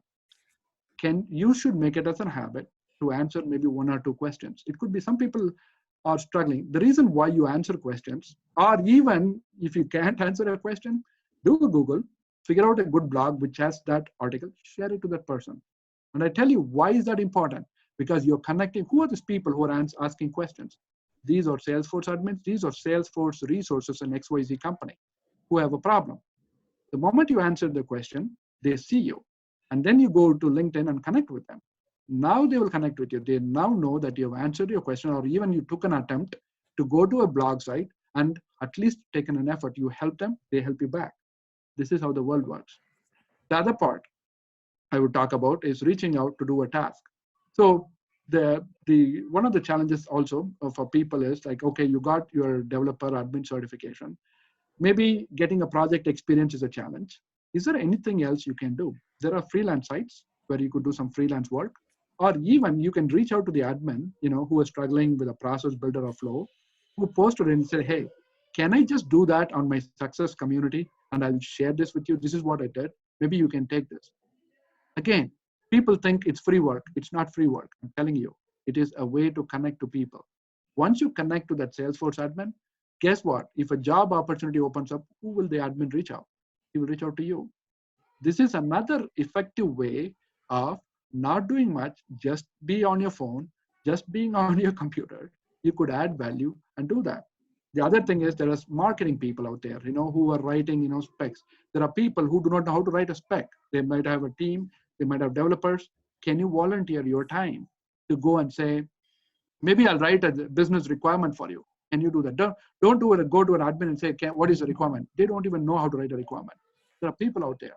So can you volunteer and just write a document, say, this is the page, this is what you want. This could be the solution. It could be a workflow trigger. Can you take this back and give it to somebody? Again, this is voluntary help.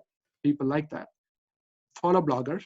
There are a lot of people who write a great amount of blogs. Follow them and offer ways to help. How would you help a blogger? Well, you could share the blogs, right? I mean, you're sharing in WhatsApp and, and I've seen like Facebook and all that. You share posts for others. Why can't you share a post for yourself? You can go to the Salesforce success community for all these bloggers, and whenever they post it, reshare it. But don't just reshare it. Write one or two things why people should read it. Don't just share it for the sake of sharing it. Those are things you can do. And then obviously social media has changed the world. And again, these are very, very small pointers I'm telling you, which will slowly take you to the visibility of what people are. So this is how you could just do what you do. Now, okay, now I talked to you a little bit about, okay, I got my resume, I connected to 10 people. Now I started sharing the posts. Well, I'm active. I'm still not getting what I want. One of the things everybody should start thinking about is building your brand. And okay, what does a brand mean? I mean, obviously a lot of people know, like, there are products. Apple is a brand. If Apple sells a product, you are willing to pay $1,000 for it. Is the product good or bad? That is subject to discussion, right? There is the same Samsung phone. Apple is maybe better in one or two, but that is how they perceive or position themselves. You should slowly start positioning yourself. So how would you do that? Well, again, it is about sharing your knowledge. How do you share your knowledge? You can be a content creator, and that is what I talk about. Not many people, they're very scared when I talk to them about and say, I mean, do I even have the knowledge? Am I need an expert? And again, this is one thing I'll be very candid with you. Being an Indian, we are always taught, I mean, I'm from Chennai, India, that we should be humble and, like we should not showcase our skills. And we only think we should only, if you're an expert, you should write something. That is the older way of thinking. Now, you don't need to lie to people, but you could, if you just, every week when you're working in Salesforce, you have done 2 or 3 solutions for a problem. If you've done that, why don't you just write something about it? Now, why is that important? I'll tell you. If people search on Google, on Facebook, or wherever, the first thing is your blog is going to come to them. People who write blogs, people who write videos, people who do slides, you might think, even TikTok, as an example I'm saying. Again, you could, it's content. And people think, I mean, why do I need to waste my time on writing on Salesforce? Why am I selling Salesforce? You're not selling Salesforce. You're selling yourself. And the more you sell yourself, the more visibility you get, the more leverage you have in your career. You can go to an XYZ company, who is your employer, and say, hey, look, I have a content platform, whether it's a blog, video, Twitter post, whatever. I got a couple of followers. I do this on a monthly basis. I might get leads. If you're working for a consulting company, you can give leads to your consulting company. Or if you work for another bank or a manufacturing company, your presence will help that bank or that financial service negotiate with Salesforce, because Salesforce would now start becoming. That is how I became an MVP. I mean, I wrote blogs just for documenting what I know. And I'm an introvert. I don't talk too much. But now it has built a career for me. This is exactly how you should be doing that. The other part is engaging people. I mean, engaging with content. Don't just keep liking people's posts, right? One line on why that post or that article is important. You could also be an expert. Again, this is another way of content. Suppose you do not have time to do everything. You could just write on specific problems. If you're a developer, you love development, talk about IDEs, you talk about lightning components, something simple. Even in the early stage of your career, if you're just getting there, You could talk about if you had been in another platform, let's say you're a .NET programmer, Java programmer, and you're looking at Salesforce, you could write about that experience. Well, how is Java skills different compared to Salesforce, and how is that helping you? Well, that's another topic. So think about all these ways to do that.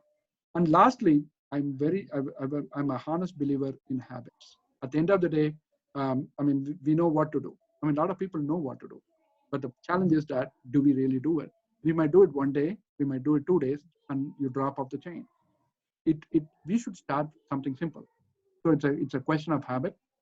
You could start with 5 minutes a day as a habit. What do you do for 5 minutes? Read 2 articles, share something, write something, go to success community, answer questions. 15 minutes a week. If you do 5 minutes a day, that's literally, if you do it 5 days, that's really an hour a week. You are very successful in it. The other thing is, you can also copy other people. Sometimes you don't know where to start. Start searching for Salesforce consultants, Salesforce MVP, Salesforce bloggers. See what they do, follow them. Even if you follow them, most of them write blogs or share posts. Just copy, even if they shared a couple of articles, put it in a notepad, and you can share it next week. It's free content. You're not stealing somebody's copyright. It is, you're making yourself, the more content you share, people will monitor you and watch you. Then the last piece of it is learning. So how do people learn? People don't, sometimes, it's surprising. In the Salesforce community, people say, I don't have time. But you always have to make time to do all that. So you can listen to podcasts, audio. There's a lot of million ways to do that. And always go to Salesforce releases, keep yourself acquainted. Lastly, I would say, for me, the success factor has been meditation. Again, what is meditation to do with Salesforce? I'm telling you, you need to have a discipline. And the only way to help that is, this is a very good discipline which we should follow. And for me, Calm and Headspace are those 2 apps which I use. Again, 10 minutes. It's just 10 minutes, nothing big. Just listening to music you can just listen to, focus on things, and you would definitely be successful. So those are things. I know that I'm almost closer to the time. And here is a little bit about myself. I'm in a Salesforce group. It's called Starting Your Career in Salesforce. I help people, how to push themselves up. And here's my information. I hope my session has been helpful. And given the 25 minutes, I want to be cognizant of the time. I'm open to questions now. Mahinder, I'm done, I think. Yeah, thank you, Boyan. It's very impressive. I think your session really will help people to focus after this training. They will definitely take all your inputs, do a lot of this suggestions they will implement by writing blogs, all these things. Mm-hmm. So I will also follow your suggestion, Boyan. Thank you very much. We'll definitely have the Q&A session. Mm-hmm. So please reach out to Mr. Boyan, follow his website, follow his blog. So we are running short of time. So we'll keep the closing, the Q&A towards the end. So let me invite Mr. Suchin Rangan, and follow that Mr. Ram Nagappan is also there in the Zoom. Let me introduce Mr. Suchin Rangan. He's a certified Salesforce technical architect. He's a senior director of Salesforce. He joined us. Thank you, Suchin, for your time. He was also one of the presenters during the Salesforce training, which we gave it at the Montgomery Community College. Suchin, please share some thoughts, followed by, after your talk, Mr. Ram Nagappan would continue. Yeah, absolutely. Can you guys hear me? Yeah. Suchin, you can share your video if possible. Hold on 1 second. Yeah. Okay. Are you guys able to see me now? Yeah. Okay, awesome. Firstly, again, this has been very impressive. I've been trying to follow all along the 5-day session, or the 5-day Salesforce series that ATEA has been doing, and it's been just wonderful. First of all, I would definitely want to thank you all, especially ATEA, led by Mahendran, Vishwa, and others, right, to organizing this. This is not a small feat, given the kind of things that we could do. You've done a tremendous job. And secondly, also would like to thank Softsquare, led by Andy Giri and his team, who have spent a lot of time and effort trying to engage the audience, teach them, go over concepts and learnings it's been just tremendous. And sometimes, when I look back, when I reflect back, it's more of a refresher for me. Because again, Salesforce, is kind of an ocean now, right? It's got so many things that one can do on Salesforce. So a little bit of my background, right? So I've been with Salesforce for about now 12 years. In fact, April 21st was my 12-year anniversary. So it's been quite a journey for me. And I joined Salesforce right off when I was working for BEA Systems, and BEA was getting acquired by Oracle. So I had a choice in my life.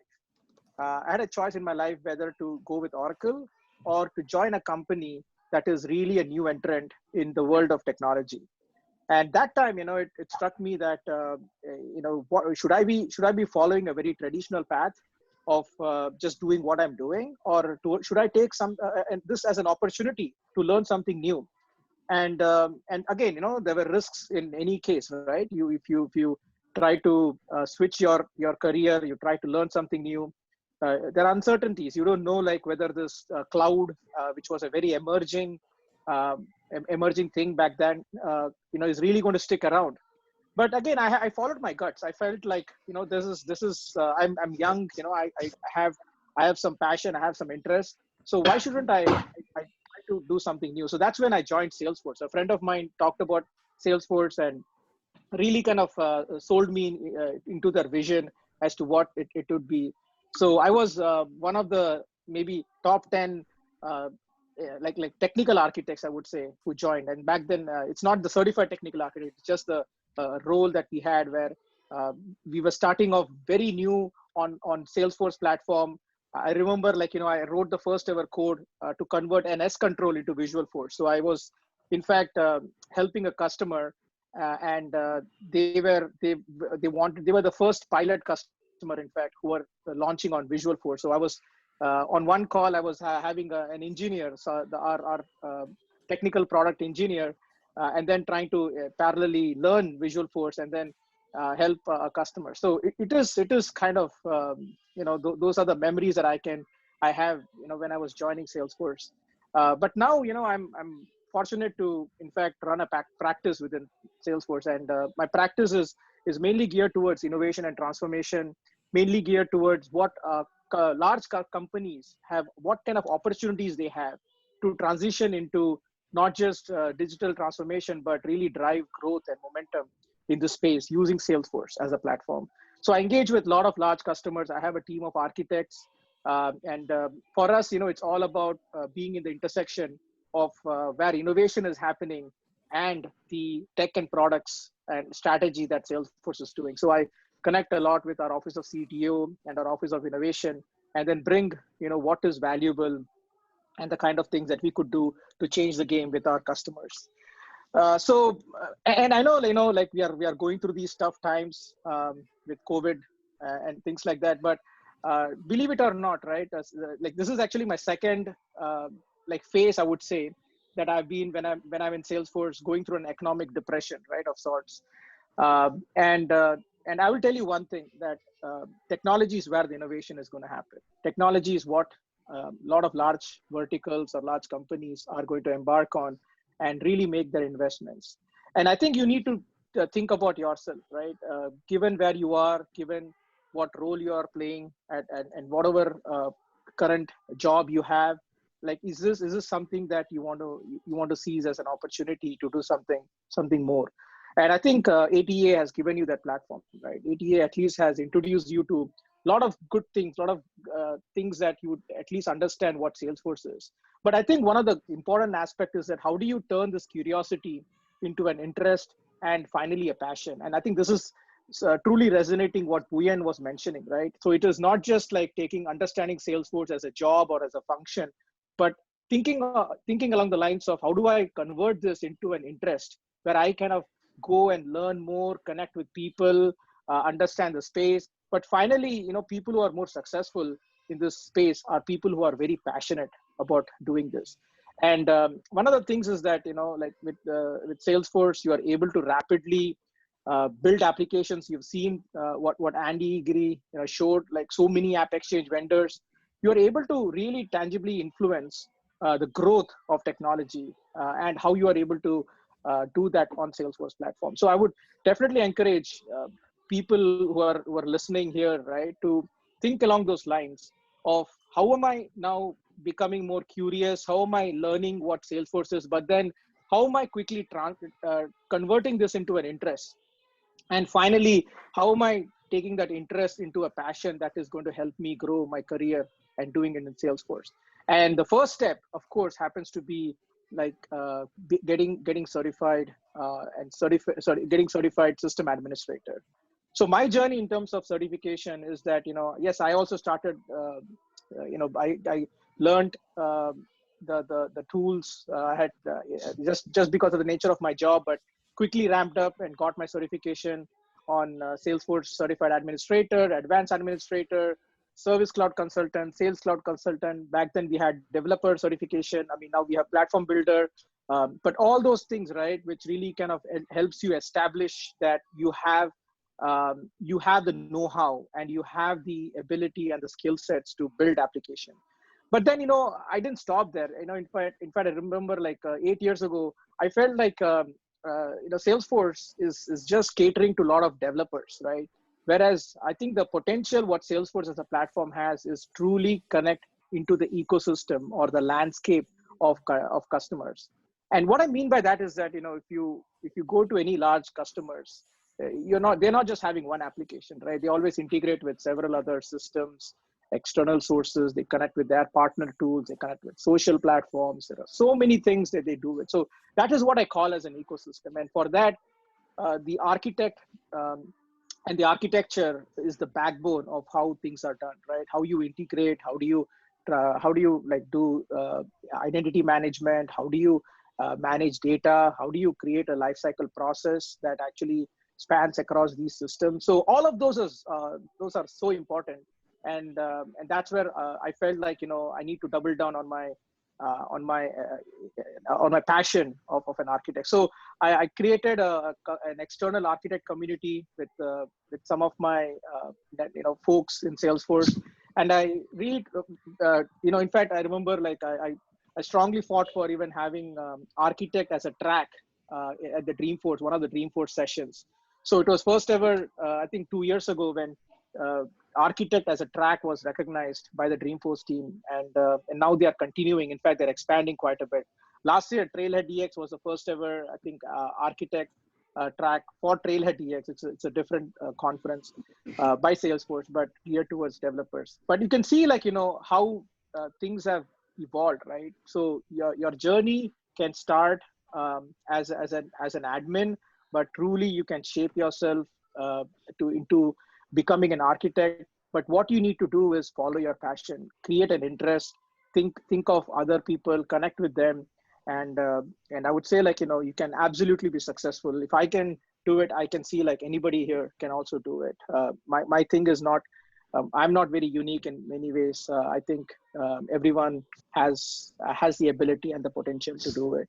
So with that, I would thank ATEA for creating this platform, creating this wonderful online ability for everyone to connect, and going back to their core values around link, learn, and lead. It's an amazing thing of how they have demonstrated. So they have my continued support, and if anybody needs any specific inputs, I'm more than happy to help you and share my specific path and what I have done. So again, thank you so much, Mahendra, and over to you. Yeah. Thank you, Suchin. It was a great insight. We want your continuous, guidance. So once this COVID-19 situation is over, we will all meet again, once again, for a user group meeting. So please feel free to come join us when we have some sessions. So we are very happy, and we are all, I see like a lot of participation. The most important thing is I really like the enthusiasm for the last 4 hours, like 120 people. They're all staying throughout this session. They are learning. I hope a lot of people become very successful administrators, architects.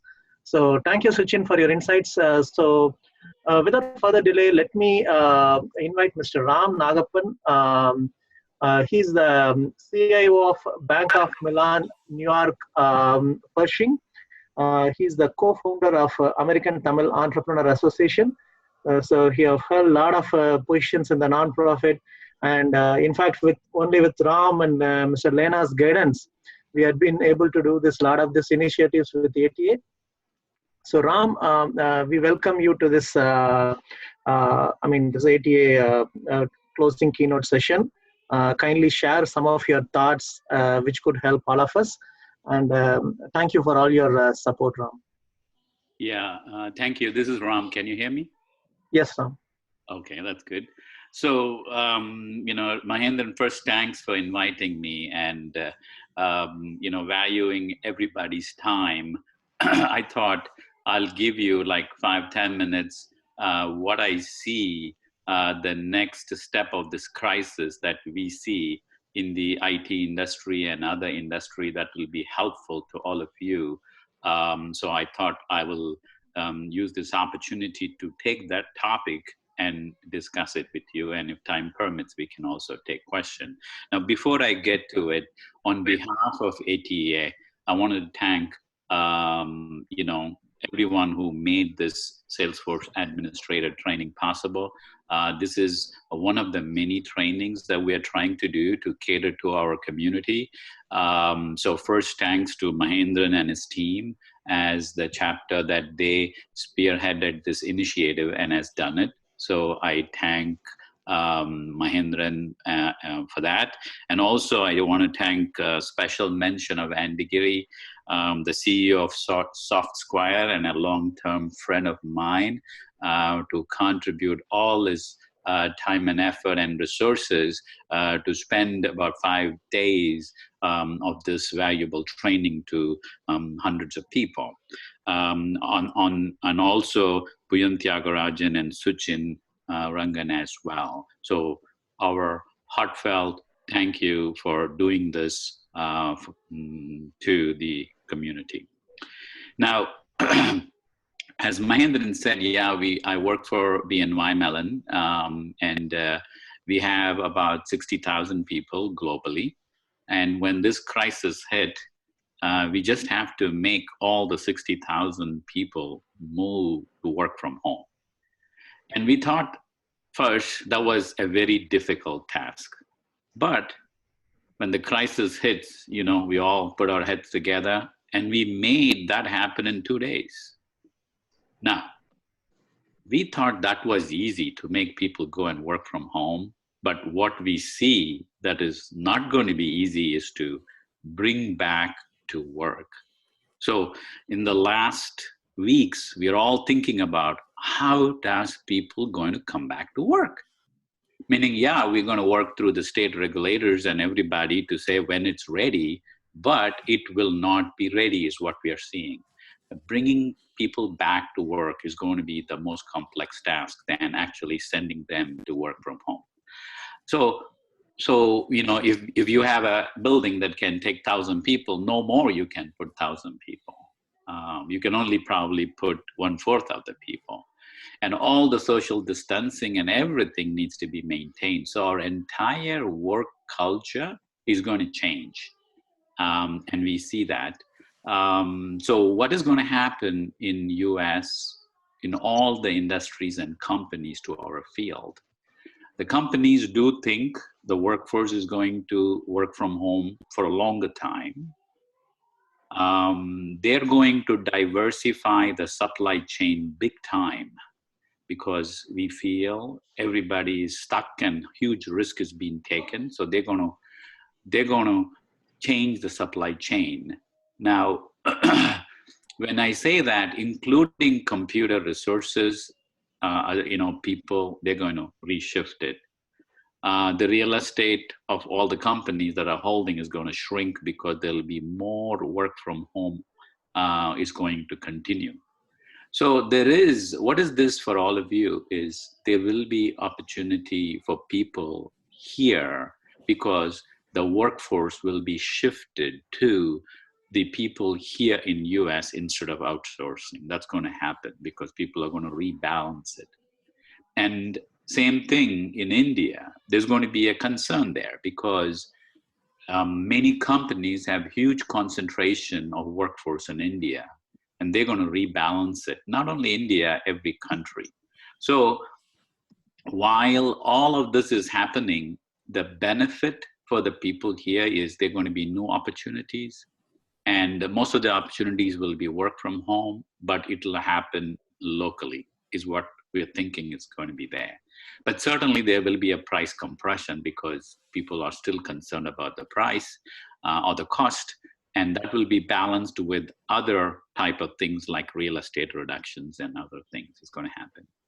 And the last point I wanted to kind of bring, where is the opportunities going to open? All the business planning and the strategy that every company had is gone out the window. I don't think they're going to stick to it other than few industries. They may be fine, but most of them are going to change. So everything is going to be focused on digitizing, less contact type of work, and rebalancing supply chain.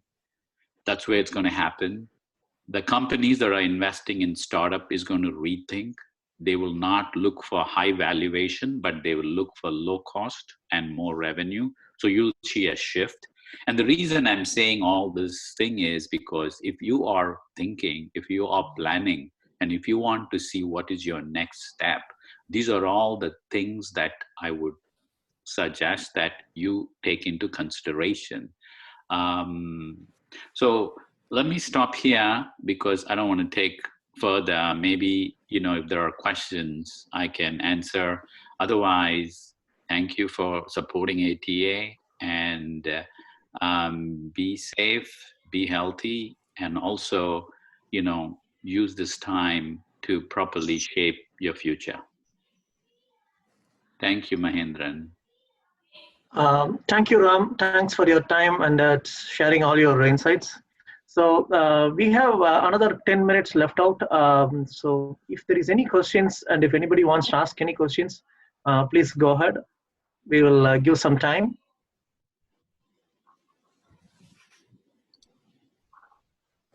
So kindly please raise your hand or just put it in the chat. So Jayanti, let me unmute you, Jayanti. Jayanti, please ask your question. Yeah, so after I finish my Salesforce admin certification, I just want to get some experience so that when I look in the Trailhead, I found pro bono. So pro bono is help. They said pro bono will help you for experience. So then once I finished the pro bono Trailhead, and it said I have to register for the Power Office Hub. So the Power Office Hub is a non-profit. So over there I can get some experience.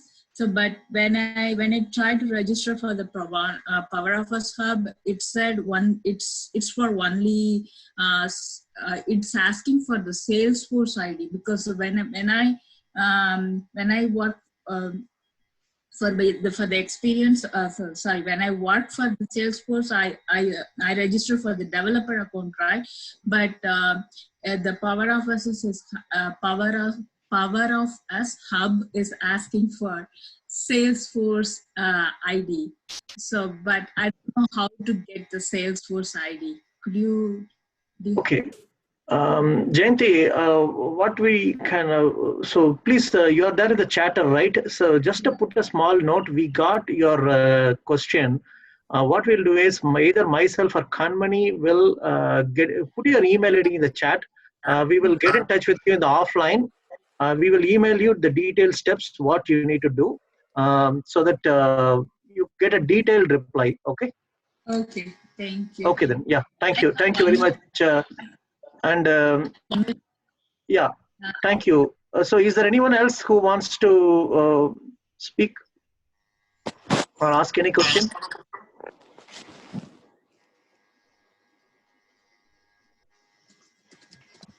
Okay. Okay, so I think let me bring Mr.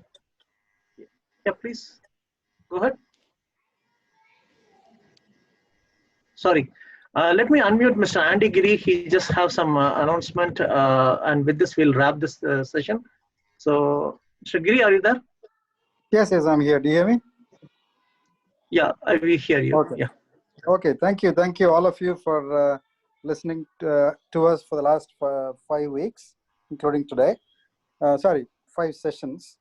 So I'm hoping that every one of you is going to take more homework and work towards your goals, like what Björn suggested. That we need there's a learning exercise that is continuous. As the platform improves, you have to keep learning. You have to learn more and more and more. Like any other aspect of IT, right? All of us have been learners for the last few years or decades. So as a closing note, we are seriously considering doing a dev training subsequent to this. Probably starting May 10, we'll send an announcement later. The content will be geared towards people who have learned admin fundamentals and then move on to development. You should have aptitude for development as well as some experience in some other platform. If you're a Java developer or .NET, great. Salesforce development is in some ways complex, particularly due to governor limits and the sequence that Nixon showed in today's presentation. We will start off with process builder and flows, a bit of a repeat of what Nixon did, because we may have people come in who have not been in this class so far. So we will, in that interest, the first class will be mostly, the first half of first class will be process builder and flows. Then we'll move into Apex backend, which is closer to the database, the triggers, schedulers, batch processes, flex queues, and most of the backend tenets of the platform. And then we'll do integration, and Mahendran is going to do that piece. That is his forte. And then we'll move on to Lightning platform, the configurable aspects of Lightning, and then into Lightning web components, which is a very hot area now because it's been around for almost a year and there is a dearth of developers. So for you developers, this will be a good opportunity for you to vet yourself. There is also Salesforce Academy is offering for $199. I don't have the exact information. Maybe we can post it once we know. For people from India, they are offering for $99. The training that Salesforce is going to provide, similar to what we did, I think, in some mixed format. It'll be trailheads and some interaction with the trainer. And this program is $199 for US participants and $99 for Indian or non-US, probably, I don't know about India and the rest of the world or just India participants. And it also includes a voucher for a admin exam. So I think it's ADM 201, and that voucher is included in this price. So $199 for US and non-US is $99. Salesforce doesn't overtly advertise this, so that's why I just mentioned I don't want to throw slides and mislead you, because there are some voucher codes and they have some limits and things like that. So, but I thought it's important information for the people to know. And the way to go and navigate is go to the Trailhead Academy, and there is some way to do that. I haven't done it personally. So thanks again for all of your participation, Mahendran. Yeah, thank you, Andy. And I request, thank you for offering to do the Salesforce developer training as well. We'll come up with a detailed email. So what I would encourage everyone is kindly try to become ATEA member. You can enroll today itself so that you get all the announcements, so that you don't miss any communication. And we are doing everything like free of cost. So this membership will help you get all these valuable sessions like this. We are doing every week, we are doing a lot of webinar sessions, not only Salesforce, a lot of other things. We'll post the webinar, the membership link in this chat message, and also the email and everything.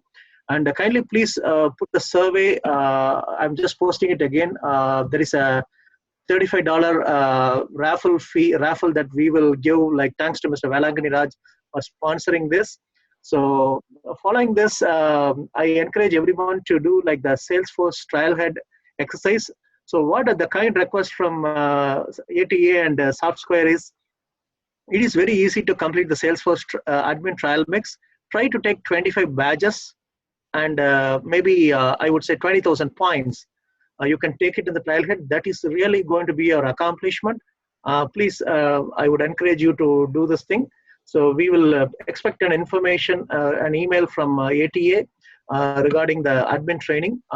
Thank you, everyone. And the time is 11:59, and we are wrapping this 5-day training course. Thanks to everyone, all the ATEA volunteers Special thanks to Softsquare team, Mr. Suchin Rangan, Mr. Buen Tyagarajan, and all my ATF friends. Thank you very much.